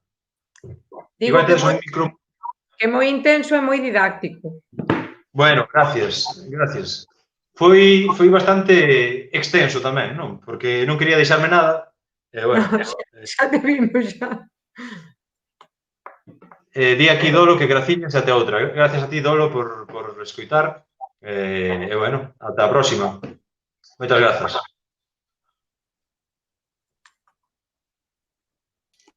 Se hai algún comentario máis, podemos se o tempo permite, se hai tempo, podemos comentalo como que irades. Bueno, eu quería facer aí un apuntamento. A ver. Madre mía, falaches de Aristófanes de hai miles de millóns de, non sei, lustros, décadas. Claro. Isto está moi montado, moi aí como un Lego moi apretado, vai a costar moito traballo desfacer isto. Moito. Fai falta moito. Sendo optimistas vai costar moito traballo. Sendo realistas, a cousa é prácticamente imposible. Non vai. Por iso esas pequenas accións eu creo que son fundamentais. E máis que nada para educar, porque moitos os nenos e as nenas sí que reciben certa educación e igualdade, pero xente da nosa idade e maiores que fomos socializados precisamente nese sistema patriarcal e non temos esa conciencia desa socialización diferencial, que dai radica moitas veces a problemática, é que nós non somos conscientes de que fomos educados nun sistema heteropatriarcal, xa non só patriarcado, nun sistema onde a norma é ser home, branco, occidental e heterosexual. Todo que se escape de aí xa é fora da norma. Entón, creo que estas pequenas píldoras educacionais a nivel social, creo que son moi necesarias e cada día máis o que ti ben decías, os medios, os mass media, as redes sociais, as novas formas de comunicarnos, a pandemia na que estamos agora mesmo, que nos tamén levou a buscar outras canles e outras maneiras, ten a súa parte boa, que é esta, pero tamén a súa parte mala, que é illa a sociedade, íllanos como sociedade, entón volvemos ao mesmo, volvemos aos rapaces e rapazas educarse sexualmente no porno, a métodos de control e a identificar, quizás con isto, tamén outras maneiras de violencia, porque realmente o amor romántico é antesala, é unha antesala, o que ti ben decías do control, o control dos para min, a violencia de xénero ten distintas caras e estes 21 mitos son 21 caras dunha mesma moeda. Totalmente de acordo con todo. Ademais, parece super interesante o que dixeste desas dúas, o de que sí que é unha tarea ardua conseguir un modelo igualitario de relacións, e o que comentabas ti, Maica, de que o cambio ten que empezar por pequenos grupos, por nós, polo individuo, non? Nese sentido, con respecto á educación dos máis pequenos das máis pequenas, tamén había unha reseña que ao final non tive tempo de dicir, que era sobre o tema da rede social de moda, que é o TikTok. Non sei se estades ao tanto do TikTok, que o que fan en TikTok prácticamente é perrear. O sea, esta é a historia, non? O sea, perrear, sabedes o que é perrear, non? Isto que se fala no reggaetón, de poñer música desta que reggaetón, a poñerse a mover o cu, a poñerse, isto é o modelo que temos agora mesmo, pois máis novos e máis novas. O sea, que isto non é casual para nada. Desde o meu punto de vista, o poder xenera este tipo de contenidos, sabes? Non creo que sea aleatorio, que de repente, mira, funciona, vamos por aquí. Non, creo que é buscado desde algún punto a infantilización, a hipersexualización dos máis novos e das máis novas tamén, sabes? Creo que responde a unha agenda máis que a formar parte de algo que xurde do povo, non? Pero eso sí que é a miña opinión, que son un pouco conspiranoico. Non sei, eu alucino cando escoito os 40 principales, por exemplo, a diferencia que hai da música que escoitábamos nós, pois, con 15 anos, e a música que escoita a miña filla con 15 anos. Que conste que a miña filla, por exemplo, xa non é fan dese tipo de música, que si que a escoita, si que a baila, todo. Non é fan dese tipo de música, pero que a min horrorízame, sabes? É o que diste, unha canción na que se fala do teu cu, que é maravilloso o teu cu, jolín, estamos no século XX. É que non sei, a mí non me cabe na cabeza eso, é que parece que en vez de ir evolucionando, involucionamos, seguimos para atrás, e ao final, pois o que, non sei, non. A verdade é que neste punto estou bastante descontenta. Non sei. Por eso que con tanto traballo que temos para facer, sabes, porque, madre mía, hai moito que desmontar, parece que ainda se pode a carilla, sabes, póñenche a trancos para que vamos para atrás.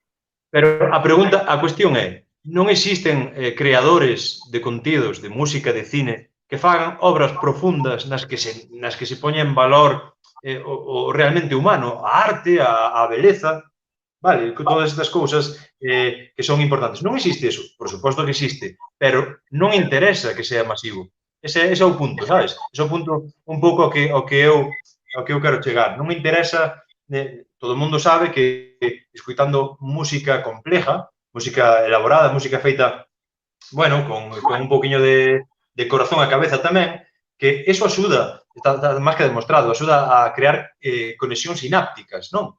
O sea, a ser máis consciente, a ser máis intelixente, a estar máis conectado coa realidade. A arte pode axudarnos a eso. Desde o meu punto de vista, creo que se hai, digamos, se hai esta tendencia de ter produtos artísticos, entre comillas, audiovisuais, dun nivel tan pobre, é precisamente porque se sabe que se algún día se produce o despertar, esta é unha forma de falar un pouquinho tamén, digamos, esotérica, non? Pero o despertar da conciencia colectiva, entón, que será que o mundo podría ser igualitario e pacífico. E aprecié un comentario aí que non o poden ver, non sei se vos o podestes ver agora. Diego, podrías poñelo? Incluso dentro de cada xénero musical existen estereotipos de xénero, por exemplo, o heavy vinculase ao mundo masculino e o pop relaciónese co mundo feminino. Bueno, sí, tamén, claro. E dentro deses xéneros tamén houve moitísimo sexismo tamén, o sea que, sí, estamos todos afectados por eso. Non sei. Bueno. É complicado, é complicado. É complicado, pero hai que ir dando pasiños. Sí, claro, os pasiños é o que comentaba aí, non? Cada un nas nosas casas é onde ten que empezar o verdadeiro cambio, non? Aí creo eu. Pasa que tamén, claro, vivimos nun mundo no que temos que estar traballando fora da casa, ao mellor, todo o tempo, que deixamos tamén, ao mellor, un pouco, nese sentido, a conexión cos nosos fillos e cas nosas fillas, pois, nas mans de outras persoas, e que é o que comentabas ti, Maruxa, de que é un lego moi ben armado, que é complicado de construir e de volver a armar, pero sí que se pode conseguir cousas moi bonitas, claro que sí, claro que sí. Sí, eu penso que sí, que... O que pasa é que hai que abrir moitos ollos, porque a cousa é complexa, temos unha mentalidade moi marcada, é o que diste todo nos guía nunha dirección, e entón, ahora todo o que dixeches ti, estes 21 mitos, é que, claro, eu, por exemplo, xa estou, porque leo a Cora Herrera e todos eses autores que diste, xa teño, pois, aí atrás unha bagaxe, pero, sabes, vai haber moita xente que escoitou esta charla, pois que o luns, ou o martes, ou o mércoles, cando nos vexan na escola, vai dizer, pero, daquela que queredes, que, sabes? Claro.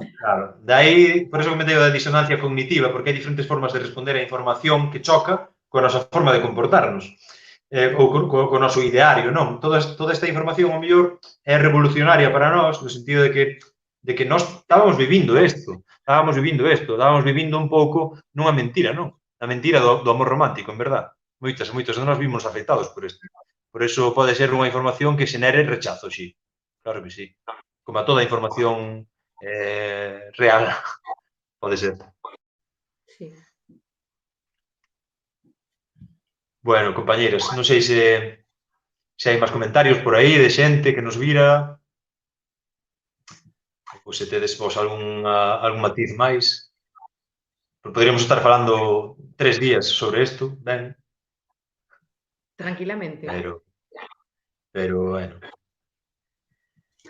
Bueno, pois vendo que non hai máis comentarios, podemos despedirnos e darche as grazas por ensinarnos tanto, Sergio. Bueno, nada, gracias a vos. Seguiremos deconstruindo e seguiremos deixando o patriarcado nunha esquina e conseguir unha revolución feminista e un mundo máis igualitario, máis xusto e máis feliz. Bravo, ojalá así sea. Moitas grazas, compañeiras. Gracias.